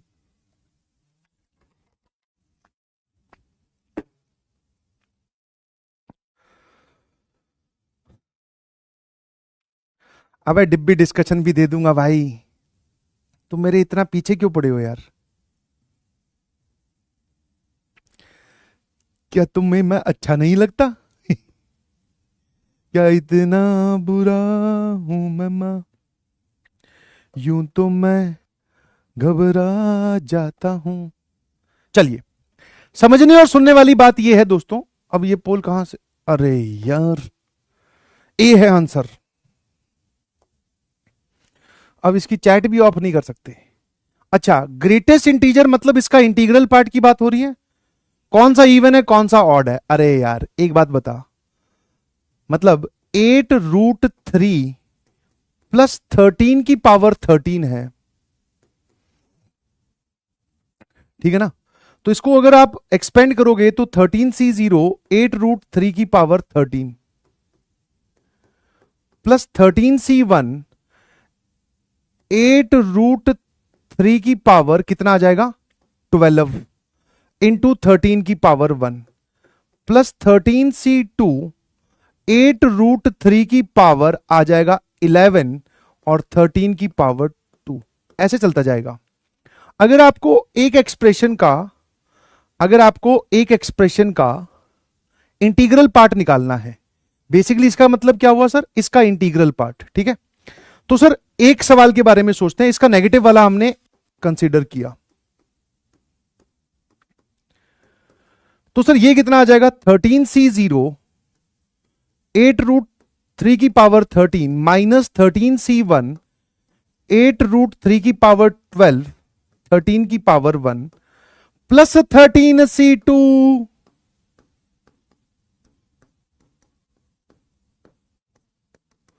ठीक है। अब मुझे एक बात बताओ, इन दोनों को ऐड करूं या सब्ट्रैक्ट करूं कि राइट हैंड साइड पे एक इंटीजर बने? तो अगर आपने ऐड किया तो √3 की पावर जो है वो 13 है, तो गड़बड़ हो जाएगी, ठीक है। सब्ट्रैक्ट करना है कि ऐड करना है, जल्दी से देखकर बताइए प्लीज, कि इस तरफ इंटीजर बचे। तो सर अब की बार आपको सब्ट्रैक्ट करना पड़ेगा, क्योंकि ये वाली क्वांटिटी इर्रेशनल है और ये वाली क्वांटिटी भी इर्रेशनल है, इनको गायब करना है तो सब्ट्रैक्ट करना पड़ेगा। क्या करना पड़ेगा? सब्ट्रैक्ट। तो इस तरफ आ जाएगा 8√3 प्लस 13 की पावर 13 8√3 माइनस 13 की पावर 13, और इस तरफ 2 टाइम्स क्या बन जाएगा भाई, ये वाली टर्म गई, ये बचेगा 13C1 8√3 की पावर 12 13 की पावर 1 फिर 13C3 8√3 की पावर 10 और 13 की पावर 3, ऐसे चलता जाएगा, ठीक है। नो नीड टू से कि ये एक इंटीजर है, ये क्या है, एक इंटीजर मल्टीप्लाइड बाय सर ये रहा एक 2। अच्छा, इसका एक इंटीग्रल पार्ट है और एक इसका फ्रैक्शनल पार्ट है, और ये वो क्वांटिटी है जो आप खुद मान के लाए हो। और बीच में यहां पर सर सब्ट्रैक्ट किया है तो यहां माइनस आएगा। मैंने कहा बहुत बढ़िया, सब्ट्रैक्ट किया है तो बीच में क्या आएगा, माइनस आएगा। तो ये जो आपने खुद माना ये f माइनस जी है, तो ये वाला पार्ट क्या हो गया सर? सर ये वाला पार्ट 0 होगा, f माइनस जी इज 0, है ना, बता रखा है। f माइनस जी जब भी बने तो f माइनस जी 0 होगा। अच्छा, f माइनस जी अगर 0 होगा, अच्छा इसी को ही इंटीग्रल पार्ट बोल रहे थे हम, तो इंटीग्रल पार्ट आ रहा है 2 times into any integer, 2 times into any integer, है ना। तो क्या मैं ये बोल सकता हूं कि x का इंटीग्रल पार्ट आ रहा है 2 टाइम्स एनी इंटीजर, तो पक्का सर ये एक इवन नंबर होगा, है ना, ये क्या होगा, एक इवन नंबर होगा। तो भाई साहब अगर ये हमारे पास में इवन है, सिमिलरली इस केस को भी इमेजिन करो, इस केस में भी सब्ट्रैक्शन होगा तो ये वाला पार्ट भी इवन होगा, तो इवन प्लस इवन दोनों क्या हो जाएंगे, इवन, है ना।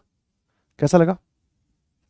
x प्लस वाई इवन नहीं भाई, दोनों का जो इंटीग्रल पार्ट है वो इवन आएगा। खुद सोच के देखो क्यों, क्योंकि इसमें भी सब्ट्रैक्शन ही होगा। इसका एक्सपेंशन लिख, फिर 7√2 माइनस 9 की पावर 9 वाला एक्सपेंशन उसके नीचे लिख। रूट वाली टर्म्स को गायब करने के लिए तुझे दोनों को घटाना पड़ेगा, फिर से f माइनस जी बनेगा, वो 0 हो जाएगा। इस तरफ ग्रेटेस्ट इंटीजर अगेन एक इवन नंबर आएगा, है ना। कैसा लगा? 66% जनता का सही जवाब है, बहुत बढ़िया।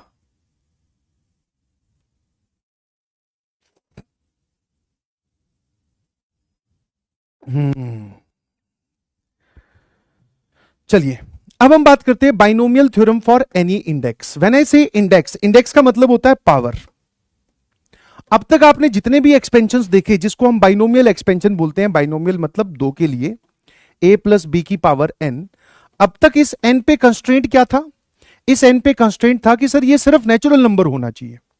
व्हेन आई से एनी, तो एनी का मतलब ये नहीं है कि कुछ भी, एनी का मतलब है कि सर इंडेक्स मतलब पावर। अब क्या क्या हो सकती है? या तो रैशनल नंबर हो सकती है, या फिर नेगेटिव इंटीजर भी चलेगी। ठीक है, तो एनी में यहां पर सिर्फ दो ही ऑप्शंस इंक्लूड किए गए हैं कि अब बाइनोमियल एक्सपेंशन हम उस चीज के लिए सीख रहे हैं जब पावर में या तो रैशनल नंबर हो या नेगेटिव इंटीजर हो। ठीक है ना, नेगेटिव इंटीजर हो, तो नेचुरल नंबर तो हट ही गए। अब मतलब इस प्रकार की बात कर रहे हैं। अब अगर मैं एग्जाम्पल की बात करूं तो जैसे कि हां सर 1 माइनस एक्स या 1 प्लस एक्स की पावर 5/4 रैशनल नंबर हो गया। 1 माइनस 7x की पावर -2, ये नेगेटिव इंटीजर हो गया। नेगेटिव रैशनल नंबर भी ले सकते हो, 1 प्लस 5/x की पावर -3/2। ठीक है, पावर्स दिखाई दी आपको? सर इसको बोल रहे हैं। ठीक है, अब हम इस प्रकार की पावर्स के लिए एक्सपेंशन सीखेंगे। तो कुछ नहीं, गेम वही है, एक्सपेंशन वही है, बस थोड़े बहुत दो चार चेंजेस करने हैं। जैसे कि आप ऑलरेडी जानते थे कि 1 प्लस एक्स की पावर n का एक्सपेंशन क्या होता है, ये बताओ। सर ये होता है NC0, अगर n नेचुरल नंबर हो तब पूछ रहा हूं। ठीक है सर। फिर होता है सर, ये होता है NC1x, फिर NC2x², फिर NC3x³, और ऐसे चलता जाएगा। ठीक है, ये हमें एक्सपेंशन ऑलरेडी पता है। मैंने कहा NC0 की वैल्यू क्या होती है? सर NC0 की वैल्यू होती है 1। NC1 की वैल्यू क्या होती है? Sir that is n। अच्छा, NC2 की वैल्यू क्या होती है? Sir this is n factorial upon n-2 factorial 2 factorial. इस n को लिखोगे n-1 इंटू n-2 का फैक्टोरियल, तो ये और ये गया, तो n-1 अपॉन 2 फैक्टोरियल। तो आप यहां पर लिख सकते हो sir this is n-1 upon 2 factorial. Similarly NC3 की वैल्यू हो जाएगी बेटा n-1 n-2 अपॉन 3 फैक्टोरियल और साथ में x³। ठीक है, हाँ है ना? तो वही तो लिखा है मैंने। ठीक है, हाँ है ना, वही तो लिखा है। बस आपने सर वो क्या किया, NC0 और उन सब टर्म्स को एक्सपेंड करके लिख दिया। मैंने कहा बस। ठीक है,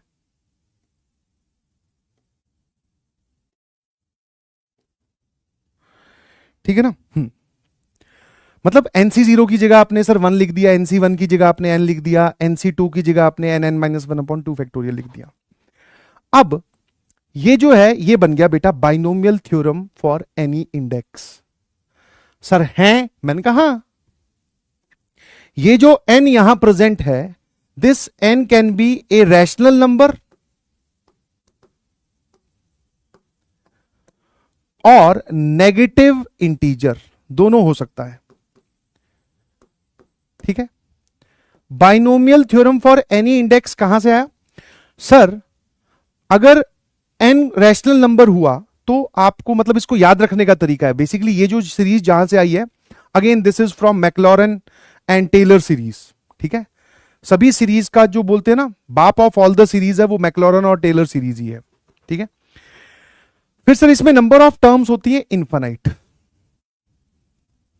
ठीक है सर, ये सीरीज मैंने जानबूझ के तुम्हारे सामने इसलिए ऐसे लिखी ताकि तुम्हें याद करने में कोई दिक्कत ना हो कि सर ये NC0 लिखा हुआ है, ये NC1 का एक्सपेंशन मतलब सॉल्व करके, ये NC2, ये NC3। ठीक है, नंबर ऑफ टर्म्स होती है इनफाइनाइट, और दूसरा इसमें कंडीशन होती है कि this expansion is valid when, जब मॉड ऑफ x जो है वो 1 से छोटा हो। अब तुम्हारे दिमाग में कुछ बातें आएंगी, सर मॉड ऑफ एक्स 1 से छोटा कैसे हो गया, नंबर ऑफ टर्म्स इनफाइनाइट कैसे होगी। नंबर ऑफ टर्म्स इनफाइनाइट आई बिकॉज ऑफ मैक्लॉरेन सीरीज, ठीक है ना। और मॉड ऑफ एक्स जो है उसको 1 से छोटा रखने का कारण यह है कि इस तरफ ये सीरीज कन्वर्जिंग बननी चाहिए, डाइवर्जिंग बन गई तो इनफाइनाइट आंसर आ जाएगा, समझ गए। कन्वर्जिंग बनाने के लिए that is ratio unity test होता है एक टर्म का, उसको परफॉर्म करने के बाद में ये जो मॉड है यहां पर लिखे हुए नंबर का वो 1 से छोटा होना चाहिए, सिंपल सी कहानी है। I hope you got my point, ठीक है। तो अब आपके सामने कोई भी एक्सपेंशन आता है तो ये वाली चीज होनी चाहिए। अच्छा, मैंने जो चीज लिखी है उसमें 1 प्लस एक्स की पावर एन का एक्सपेंशन लिखा है भाई, तो खुदा ना खास्ता अगर कभी फर्स्ट प्लेस पे 1 ना हो तो you can take out that common, उसको कॉमन लेकर आप बना सकते हैं। मतलब अगर आप इसके लिए जानना चाहते हैं, लिखने की जरूरत नहीं है कि सर x प्लस वाई की पावर n का, और n अगर एक रैशनल नंबर या फिर एक नेगेटिव इंटीजर है तो एक्सपेंशन क्या होगा। मैंने कहा जैसे तू बाइनोमियल थ्योरम में लिखता था वैसे ही तू क्या लिखता था भाई, nc0 x की power n plus nc1 x की पावर n माइनस 1 y की पावर 1, फिर nc2 x की पावर n माइनस 2 y की पावर 2, ऐसे चलता जाएगा। बस जब n रैशनल और नेगेटिव इंटीजर हो तो नंबर ऑफ टर्म्स इनफाइनाइट आएंगी, और साथ में ये जो nc0 फिर ये जो nc1 ये जो nc2 है इनकी जगह इनका एक्सपेंडेड वर्जन लिखो। nc0 is 1, nc1 is n, so this is n minus 1 upon 2 factorial, ऐसे चलता जाएगा। और सिंस इसमें भी हमें रेशियो, टर्म रेशियो टेस्ट जिसको हम बोलते हैं, ताकि ये सीरीज कन्वर्जिंग बने, एक फाइनाइट आंसर की तरफ अप्रोच करें, तो सर इसके लिए क्या होगा, mod of y upon x that should be less than 1, ये तब वैलिड है, ठीक है ना। मतलब जिस भी वेरिएबल की पावर में आप एक्सपेंड कर रहे हो, ध्यान सुनना मेरी बात, जिस भी वेरिएबल की पावर में आप एक्सपेंड कर रहे हो, जिसकी पावर बढ़ती जा रही है, वो बढ़ती हुई पावर की वैल्यू जो है न्यूमेरिकल वैल्यू 1 से छोटी होनी चाहिए। This is also not valid for x equals to 1, ये 1 से छोटे के लिए ही वैलिड है। तो मेरे ख्याल से यहां से आपको एक पूरी कहानी क्लियर होगी। अब हम सर इसको यूज करेंगे, नंबर ऑफ टर्म्स इनफाइनाइट है। सर क्या है इसके कुछ स्टैंडर्ड एप्लीकेशंस। मैंने कहा देख, अब ये कुछ कुछ सीरीज है, इनको तू खुद लिख सकता है। जैसे मान लो मैं पूछूं 1 प्लस एक्स की पावर माइनस 1, तो ठीक है सर ये एक नेगेटिव इंटीजर है, क्या दिक्कत है इसमें, लिख लेंगे। हमारे पास में एक्सपेंशन क्या है, that is 1 plus n x plus n n minus 1 upon 2 factorial x square, ऐसे चलता जाएगा। ठीक है सर, 1 एन की जगह माइनस 1 पुट कर दो, तो ये लो सर। अब यहां पर एन की जगह माइनस 1 पुट करोगे तो ध्यान से देखिए क्या लिखा हुआ है सर, ये ऊपर लिखा हुआ है प्लस 2 अपॉन 2 फैक्टोरियल, सर ये बन जाएगा 1, तो ये आएगा प्लस एक्स स्क्वायर। अगली टर्म आएगी n n minus 1 n minus 2 upon 3 factorial x cube, n की जगह माइनस 1 डाल, ये बन जाएगा माइनस 2, ये बन जाएगा माइनस 3। सर ये पूरा 3 फैक्टोरियल लिखा हुआ है नेगेटिव का, तो ये कैंसिल हो गया, एक माइनस और एक एक्स क्यूब बचा। ये लो सर, यही तो लिखी हुई है। और ये वो पार्ट हो गया जहां पर दो चैप्टर्स अलग अलग आकर मर्ज हो रहे हैं। This is binomial theorem for any index, और राइट साइड में ध्यान से देखो तो ये तो एक जीपी तो लिखी हुई है with common ratio minus X, मतलब this is nothing but a GP whose first term is 1 and common ratio क्या होता है formula, A upon 1 minus R, common ratio क्या है इसका, माइनस एक्स,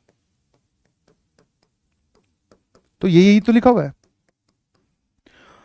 और जीपी का फॉर्मूला कन्वर्जिंग बनाने के लिए कॉमन रेशियो क्या होना चाहिए सर, 1 से छोटा, तो वही तो बात है सर, है ना, यही तो लिखा हुआ है, ये दोनों सेम बातें ही तो है। तो मेरे ख्याल से अब ये एक्सपेंशंस आप खुद देख सकते हैं, सीख सकते हैं, लिख सकते हैं। फिर भी तुम्हारे मन की सहूलियत के लिए मैंने सारे एक्सपेंशंस लिख दिए हैं, ये सब कोई बड़ी बात नहीं है। अब सर इसमें कुछ नहीं, एन की वैल्यू -2 होगी, एक्स की जगह माइनस एक्स आ गया। जैसे आपको इस एक्सपेंशन की चिंता हो रही हो कि तुम्हें तो ये वाला बताया गया है,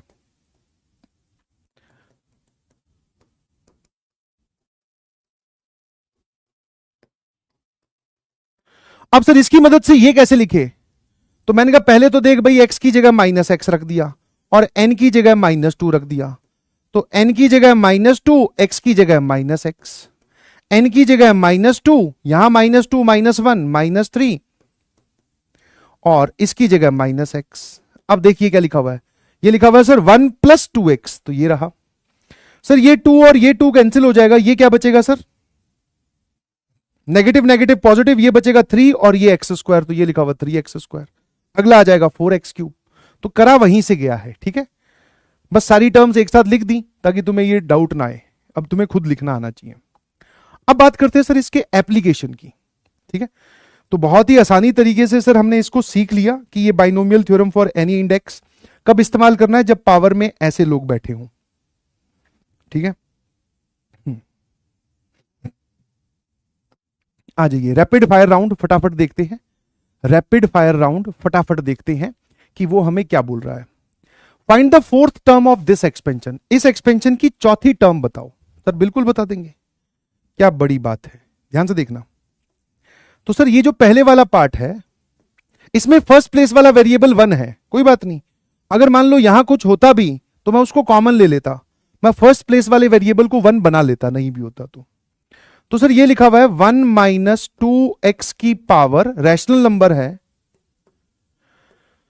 तो सर हमारे हिसाब से जो T4 होगी 4th टर्म, तुम अब अपने वाले बाइनोमियल एक्सपेंशन की याद करो, कभी भूल भी जाओ तो सर इसकी T4 क्या होगी, दैट इज T3 + 1, और वो क्या होती है सर, दैट इज NC3x की पावर 3। NC3 क्या होता है बेटा, n -1 n - 2 अपॉन 3 फैक्टोरियल, और ये होता है सर x³, यही तो होता है।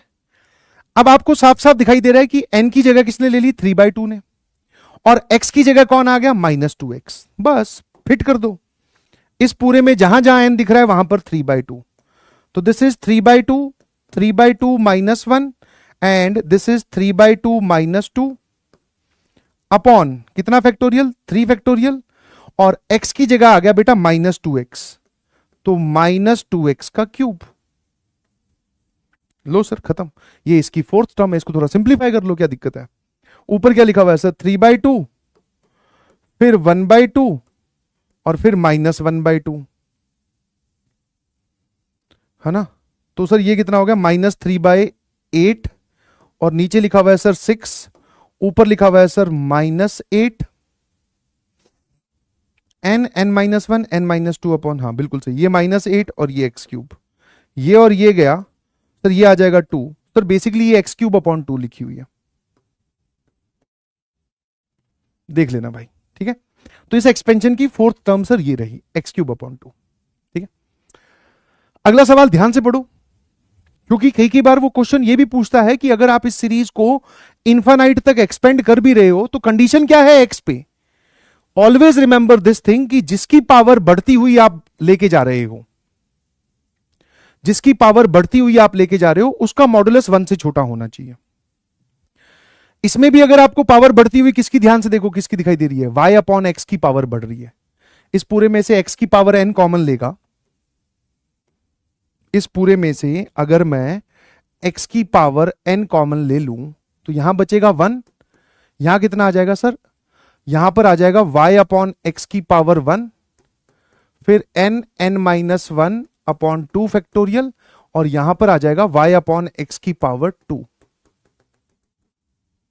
हाँ, तो भाई साहब किसकी पावर बढ़ रही है सर, y अपॉन एक्स की पावर बढ़ रही है, इसलिए y अपॉन एक्स का मॉडुलस 1 से छोटा होना चाहिए।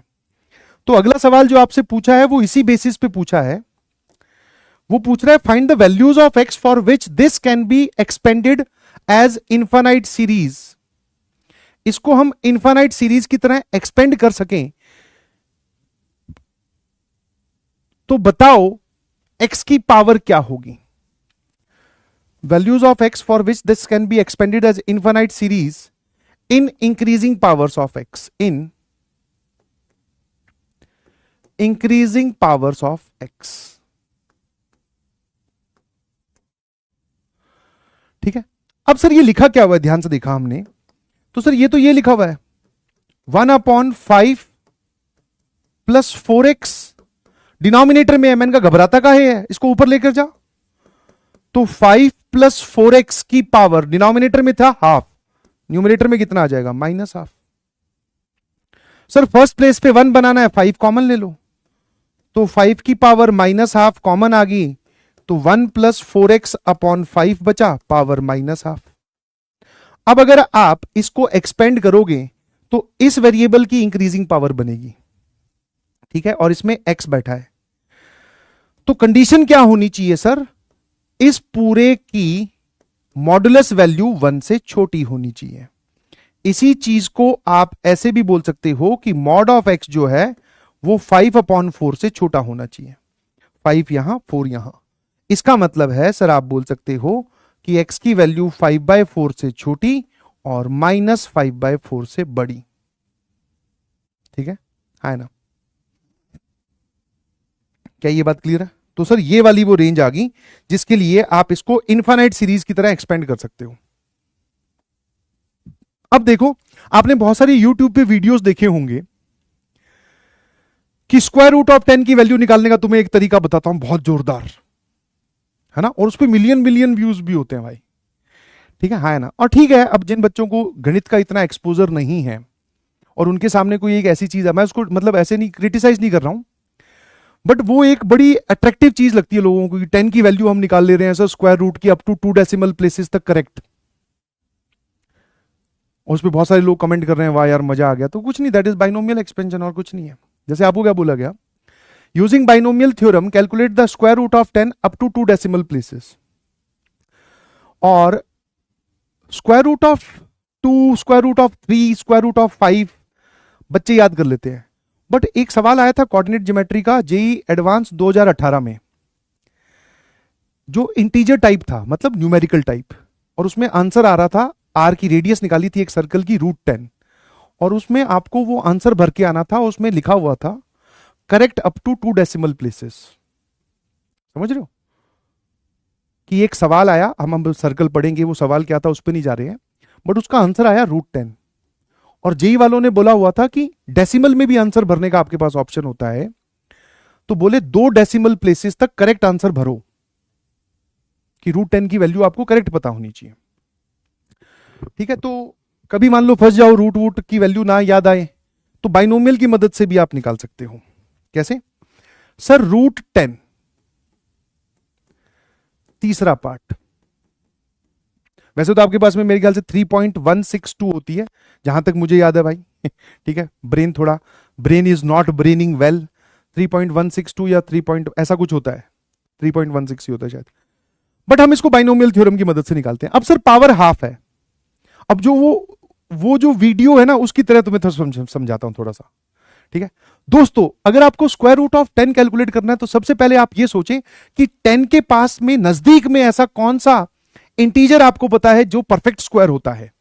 9, बहुत बढ़िया। तो हम 10 को तोड़कर लिख लेंगे, रूट का मतलब बेटा पावर हाफ, 10 को हमने तोड़कर लिख लिया, दैट इज 9 + 1, है ना। इनफैक्ट वो तो वीडियो में डायरेक्टली ये क्लेम करते हैं कि a + b की पावर n, ठीक है, इज बेसिकली a की पावर n प्लस, इसकी पहली टर्म ये आएगी, दूसरी टर्म क्या आएगी n, वेट, अरे a + b की पावर हाफ का एक्सपेंशन बता दो यार। तो सर ये कितना आ जाएगा, बेसिकली a की पावर हाफ प्लस हाफ, यहां आ गया n, फिर ये क्या होता है b की पावर 1,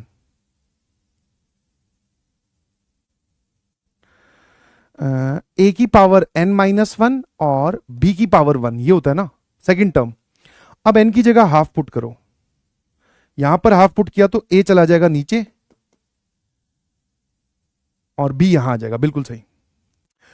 तो वो इस चीज का यूज करते हैं कि भाई किसी का भी स्क्वायर रूट निकालना हो तो यहां से निकाल लो, उसके आसपास कोई भी एक नंबर ढूंढ लो जो एक परफेक्ट स्क्वायर हो, वैल्यू फिर यहां पुट कर दो, आपको directly correct up to 2 decimal places answer मिल जाएगा।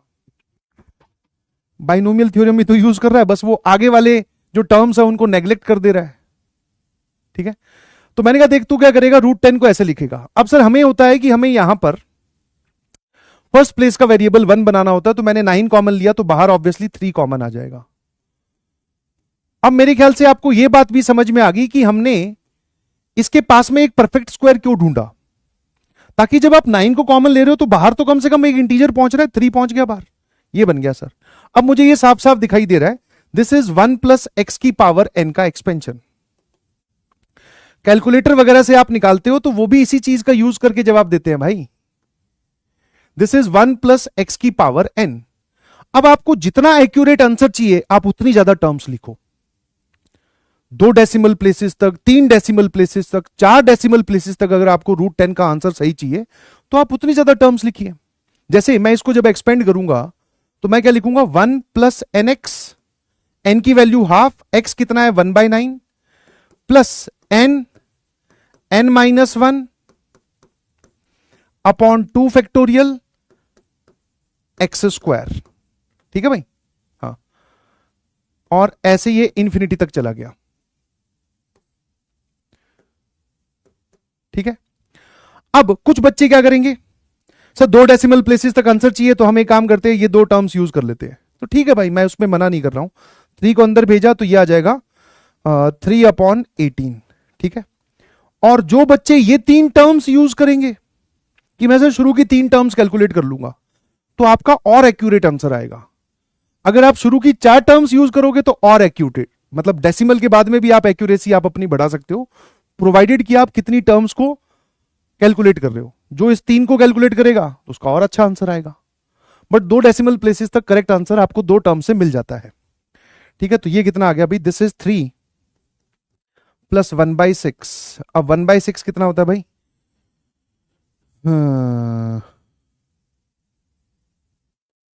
है ना, 3.10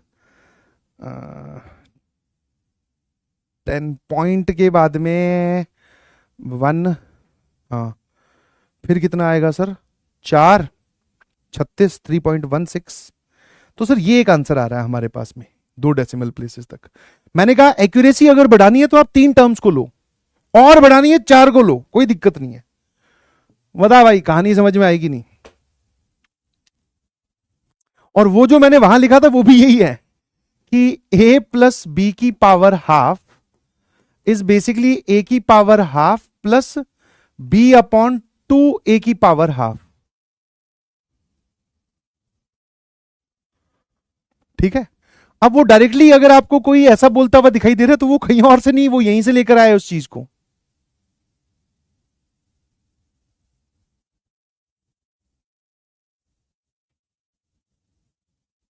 एक बोल रहा है रॉन्ग है। अबे अबे पागल आदमी, तो देखो अगर और एक्यूरेसी चाहिए तो इसकी वैल्यू कैलकुलेट कर ले, you can calculate this value. हाँ, यूट्यूबर मेथड से ये हो गया ना, देख सर √10 को 9 प्लस 1 की पावर हाफ, तो a हो गया 9, 9 की पावर हाफ कितना हो गया 3, b कितना हो गया सर 1/2, a की power half again sir that is 3। तो यही तो कैलकुलेट कर रहा है तू। यूट्यूबर मेथड क्या है उसमें।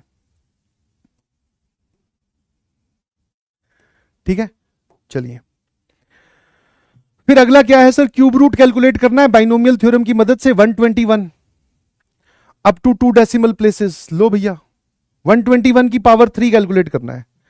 रास्ता बता सकते हो बाइनोमियल की मदद से कि 121 का हमें क्यूब रूट कैलकुलेट करना है।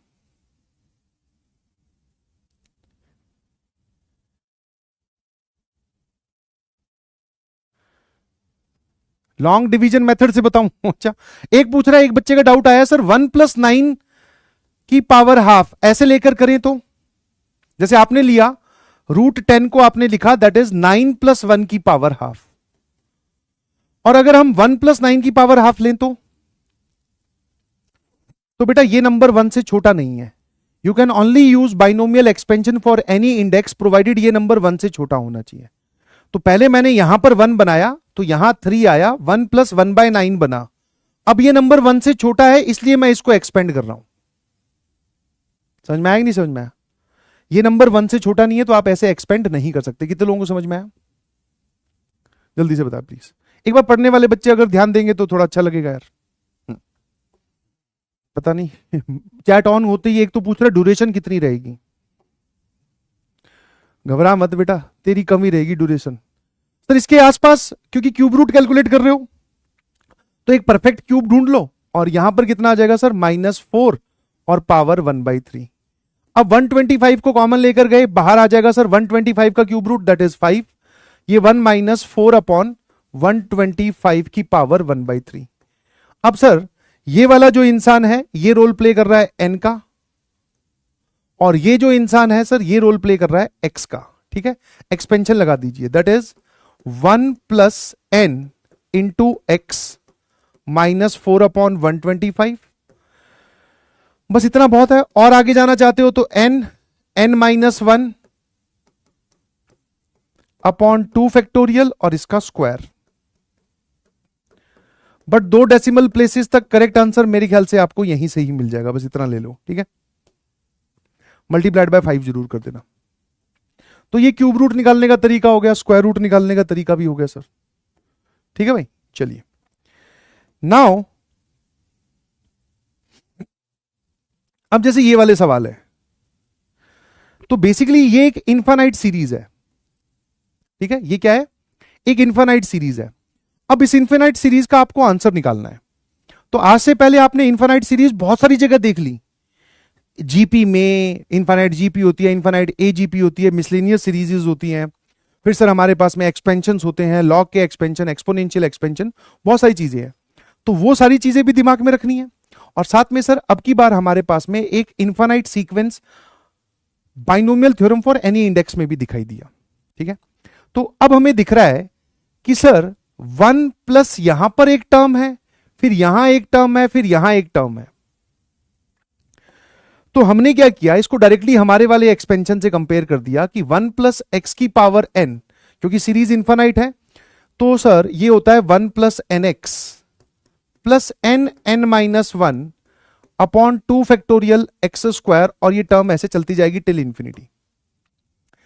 अब आपके मन में ये डाउट जरूर आएगा कि सर हमें कैसे पता चलेगा कि इसी से ही इसको कंपेयर करना है, क्योंकि जब क्वेश्चन पेपर में आएगा, when question will be asked in the paper, तो वहां पर तो सर हमारे दिमाग में हो सकता है कि पहले हम इसको मिसलिनियस सीरीज की तरह ट्राई कर रहे हैं। मैंने कहा हाँ, इसीलिए मैंने उन सबका जिक्र किया।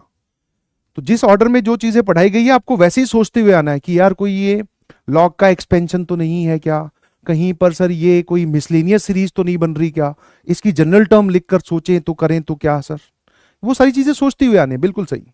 हाँ सर ये तो बहुत डिफिकल्ट है। मैंने कहा बिल्कुल तुझे यहां क्या लगा था, बाहर क्या लिखा हुआ था क्लास के बाहर, easy is not allowed. Mathematics की क्लास, अच्छा ओ भूल गया, मैथ्स की क्लास है भाई। हाँ लाइन से सोचता हुआ आना है। तो जब सारी चीजें आप ट्राई कर लो, किसी से भी सेटिंग ना ही बैठ रही हो, फिर आपको कंपेयर करना है इसको इसके साथ। सर ये एक ट्राई और करके देखने, बिल्कुल सही। सर बहुत टाइम लग जाएगा, मैंने कहा बिल्कुल तुझे टाइम बचा के जाना कहां है ठीक है। तो सर ये रहा 1 1 के साथ। एक काम करते हैं सर, nx की वैल्यू ले ली हमने -1/8। इस सेकेंड टर्म की वैल्यू सर ये रही n(n-1) upon 2 factorial x square, and that is 1/8 into 3/16। दो इक्वेशन, दो अननोन, मेरे ख्याल से बहुत आसान है सर, सॉल्व कर सकते हैं, बिल्कुल सही। तो x की जगह आप क्या रख दोगे सर, x की जगह -1/8n मैंने रख दिया।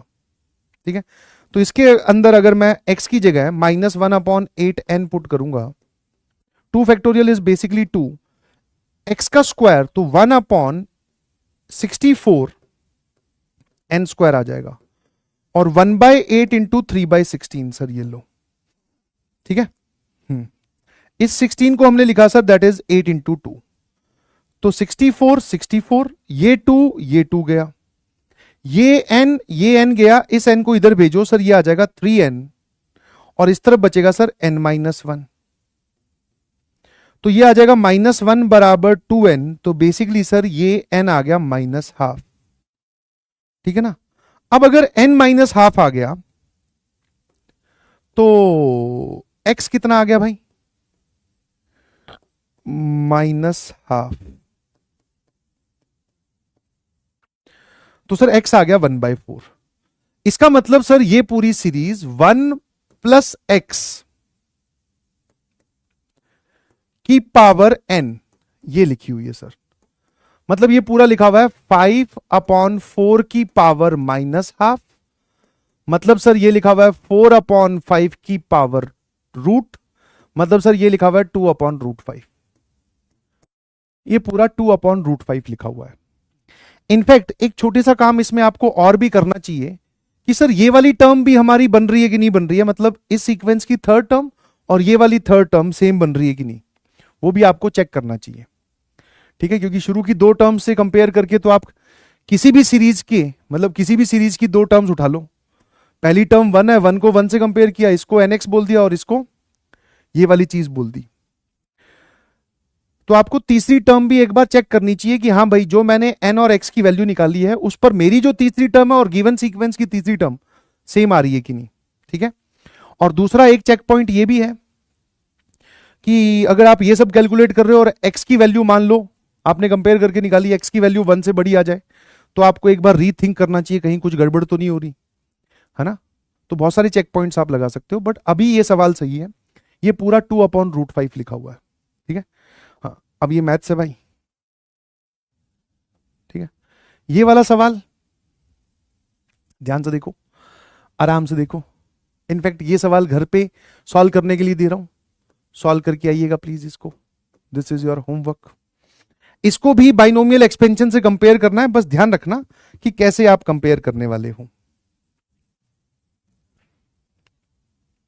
अब आपने एक बाइनोमियल अप्रोक्सीमेशन फिजिक्स में पता नहीं पढ़ा है कि नहीं पढ़ा है, बट अगर पढ़ा है तो बाइनोमियल अप्रोक्सीमेशन क्या होता है सर, मैथ्स में यूज नहीं होता, कि 1 + x की power n can be approximately या अप्रोक्सीमेटेड एज 1 + nx, जिसमें यह बोला जाता है provided x is very small. अगर x बहुत स्मॉल है तो x को बहुत छोटा बोलने का मतलब यह है कि उसकी जो हायर पावर्स है, अगर x खुद बहुत छोटा है तो उसकी higher power that is x² x³ x की पावर 4 वो तो और छोटी हो जाएंगी, तो उनको आप इग्नोर कर सकते हो और उस binomial expansion for any index की सिर्फ शुरू की दो पावर ले लो, शुरू की दो टर्म्स ले लो, 1 और nx। ये है जी बाइनोमियल अप्रोक्सीमेशन। अब जैसे उसने यहां पर ये खुद ही बोल दिया कि x is so small that x² and the higher powers of x can be neglected, तो ये पूरा एक्सप्रेशन जो है ये रिड्यूस होकर 1 + a + bx में बन जाएगा, तो a + b बताओ। तो ठीक है सर, ये लो, जैसे ये जो लिखा हुआ है 1 + 2x की पावर -5,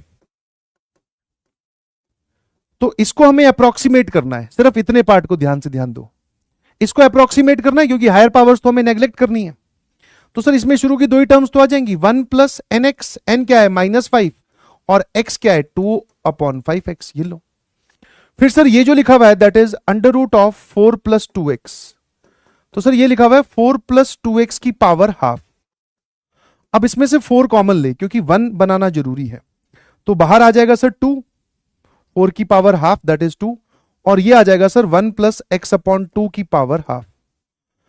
अब तो इसको बाइनोमियली अप्रोक्सीमेट कर दे 2 एज इट इज, तो ये 1 + n क्या है हाफ, और x की जगह कौन है सर दैट इज x/2, ये लो सर। फिर सर ये लिखा हुआ है 4 + x की पावर 3/2। अब एक बार बताओ, जब 4 कॉमन लोगे तो 4 एज इट इज बाहर नहीं आएगा, 4 आएगा विद पावर 3/2, और यहां बच जाएगा 1 + x/4 की पावर 3/2। इसको भी बाइनोमियली अप्रोक्सीमेट कर दो, तो 1 + n कौन है 3/2, x कौन है सर x/4, ये तो ये हो गया। अब 4 की पावर 3/2 क्या होता है, ये मेरे ख्याल से बहुत सारे बच्चे गड़बड़ कर देंगे।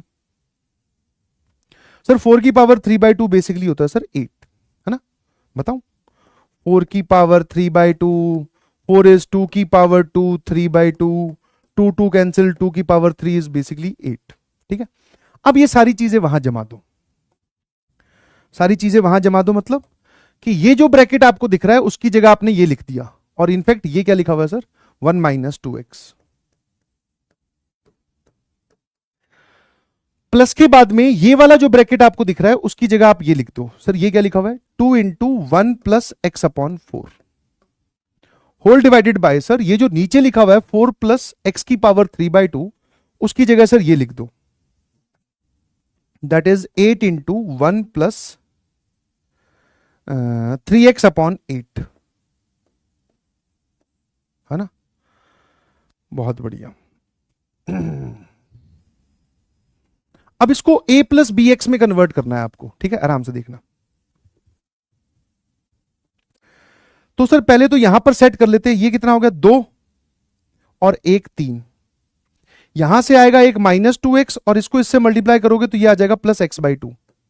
ये जब इससे मल्टीप्लाई होगा तो x/2 और ये -2x, इन दोनों का एडिशन कितना हो जाएगा भाई सर -3x/2, है ना। अरे इन दोनों का एडिशन -3x/2, 2 + 1 ये 3 हो गया। सर डिनोमिनेटर में यहां पर एक 8 है, मतलब ये 1/8, तो ये फैक्टर को मैंने छेड़ा भी नहीं। अब कभी भी आपको कोई टर्म डिनोमिनेटर में दिखाई दे रही है तो उसको न्यूमरेटर में लेके जाओ ना बिंदास, किसने मना किया।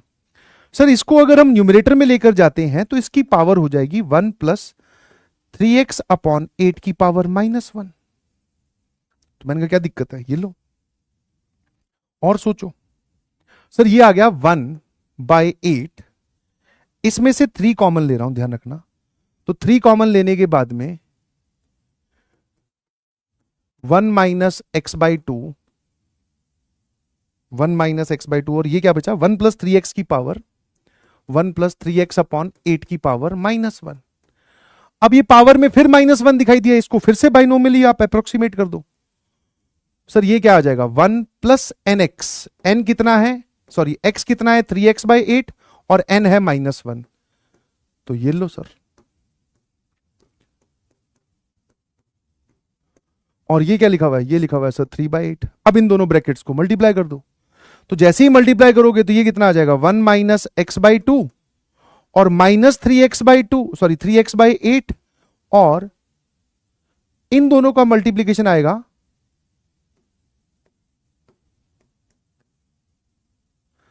3x² and this is 3/8।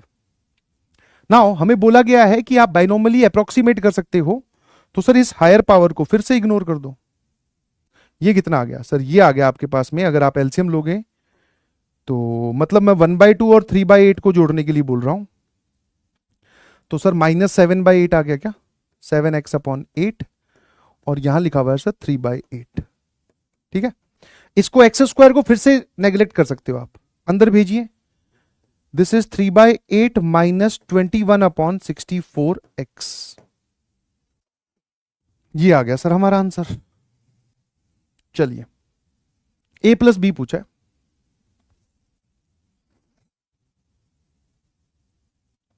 है ना।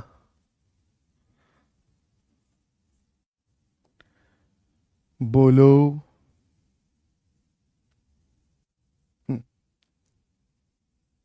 बस हाँ, आज के लिए इतना बहुत है, लास्ट था।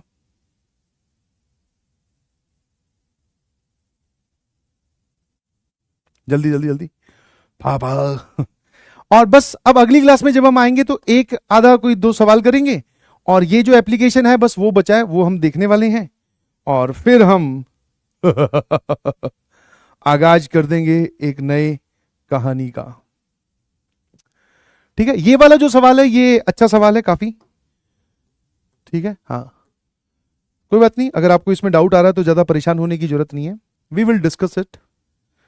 ठीक है, नाउ मॉड्यूल आप 2-3 सीटिंग में कंप्लीट कर सकते हो,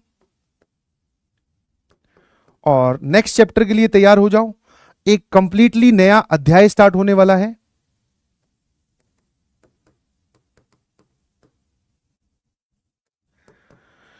ठीक है, ये बात आग की तरह फैला दो, क्योंकि अब जो कहानी स्टार्ट होने जा रही है दैट इज कंप्लीटली इंडिपेंडेंट, एक नई दुनिया में एंटर करने जा रहे हैं, जिसमें पुराना पूछा अब तक जो आपने पढ़ा है, अगर आपका बैकलॉग भी है तो ज्यादा घबराने की कोई जरूरत है नहीं। क्यों, वो ऐसा क्यों बोल रहा हूं, क्योंकि कोऑर्डिनेट ज्योमेट्री में सारी चीजें फिर से बेसिक से शुरू होंगी और हम एक नई चीज पढ़ने जा रहे हैं। अब पुराना ऐसा नहीं बोल रहा हूं कि बिल्कुल भी यूज नहीं होगा, थोड़ी बहुत ट्रिग्नोमेट्री हल्की फुल्की और कुछ कुछ चीजें यूज होगी जो कि देन एंड देयर समझी जा सकती हैं।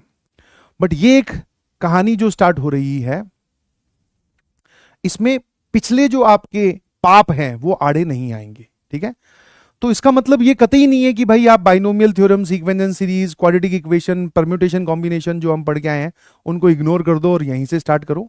ये उन बच्चों के लिए मैसेज है कि भाई अगर आप कोई नई स्टार्ट करना चाहते हो, आप एक मौका ढूंढ रहे हो कि सर मैं लाइव से एक बार शुरू हो जाऊं फिर मैं अपने बैकलॉग को कवर कर लूंगा, तो बहुत अच्छी बात है। तो यहां से आप शुरू कर सकते हो, बिकॉज ये एक नया अध्याय शुरू हो रहा है और आपका कोई बैकलॉग नहीं है, तो उससे अच्छी बात तो कोई और है ही नहीं इस पूरी धरती पर, ठीक है। दैट मीन्स वो आपकी मेहनत का एक प्रूफ है, ठीक है ना, जो तुम अपने आप पे बहुत ज्यादा प्राउड फील कर सकते हो इस चीज को लेकर कि सर हमने बैकलॉग बनने ही नहीं दिया, डे 1 से हम कंसिस्टेंट रहे और आज हम उस चीज का फायदा उठा रहे हैं। पर जिन बच्चों का बैकलॉग है they can start from tomorrow. शुरुआत के करीबन 35 मिनट्स तक हम ये वाले चैप्टर के कुछ सवाल देखेंगे, उसके बाद में फिर हम आगे बढ़ेंगे, ठीक है। कोई बैकलॉग नहीं है, बहुत बढ़िया है। ना थके हैं पांव कभी और ना ही हिम्मत हारी है, ये खेल चाहे जिसका भी हो, इस खेल में अब मेरी बारी है। बस इसी एटीट्यूड के साथ पढ़ते रहिए, आगे बढ़ते रहिए। मॉड्यूल का बैकलॉग है, ना घबराएं, क्योंकि मैंने आपको क्लास में ही इन हाउस इतने सारे क्वेश्चंस करवा दिए हैं। तो मॉड्यूल अभी फॉर द टाइम अगर आप होल्ड करना चाहते हो या स्किप कर दिया है, आपसे हो गया है स्किप, तो ना परेशान हो। देखो क्लास में जो करवाया है, डिब्बी जो दे रहा हूं, इतने सारे क्वेश्चंस हम प्रैक्टिस कर रहे हैं, तो इसको अगर ढंग से कर लेगा तो मजा आ जाएगा, ठीक है ना। हाँ, डीपीपी भी होल्ड पे कर सकता है, कोई दिक्कत नहीं है। क्लास नोट्स, डिब्बी और इनका एक लूप, ठीक है ना। अच्छा, जो लोग कर रहे हैं मॉड्यूल, दैट डजंट मीन कि अब मेरे कहने के बाद में रुक जाए, क्योंकि ये मैंने बोला है कि इतने से काम हो जाएगा अभी के लिए। बाद में जब आप क्योंकि जितनी ज्यादा प्रैक्टिस करोगे यार उतना उससे अच्छा तो कुछ है ही नहीं, क्योंकि आपको फिर नए एरर्स पता चलेंगे, नए तरीके पता चलेंगे, नए सवाल पता चलेंगे जो मॉड्यूल से मिलेंगे, कभी पीवाईक्यू से मिलेंगे, कभी किसी किताब से मिलेंगे। तो आप सारी चीजें नहीं कर सकते, बट अगर कोई चीज आप कर रहे हो तो उसको रोकना मत, मैं ये बोल रहा हूं, ठीक है। ठीक है भाई, चलिए। अभी स्टोरी का टाइम नहीं है, मैंने क्लास टाइम पे खत्म कर दी थी, अभी तक तो मैं बातें कर रहा था, ठीक है ना। तो जिस दिन हमारी सेकंड क्लास होगी उस दिन हम लोग स्टोरी के बारे में सोचेंगे, घबराओ मत, मैं प्रॉमिस नहीं कर रहा हूं, तुम फिर जीने नहीं देते भैया उस हफ्ते। अब नेक्स्ट वीक में मुलाकात होगी, तब तक आप अच्छे से तैयार हो जाएं। आपके पास सैटरडे संडे भी आ रहे हैं, मैं ये नहीं बोल रहा हूं ऑफ है, बट एक टाइम आ गया, मैथ्स का कोई काम नहीं मिलने वाला एक्स्ट्रा, तो बाइनोमियल थ्योरम कंप्लीट कर लीजिएगा प्लीज। एक हल्का सा पीएनसी का कॉन्सेप्ट बचा है, that we will cover in the next class, और वो मेरे सिखाने के बाद में आपको पूरा आ जाएगा, ठीक है। चलिए, thank you so much, bye bye, love you all, thank you बेटा।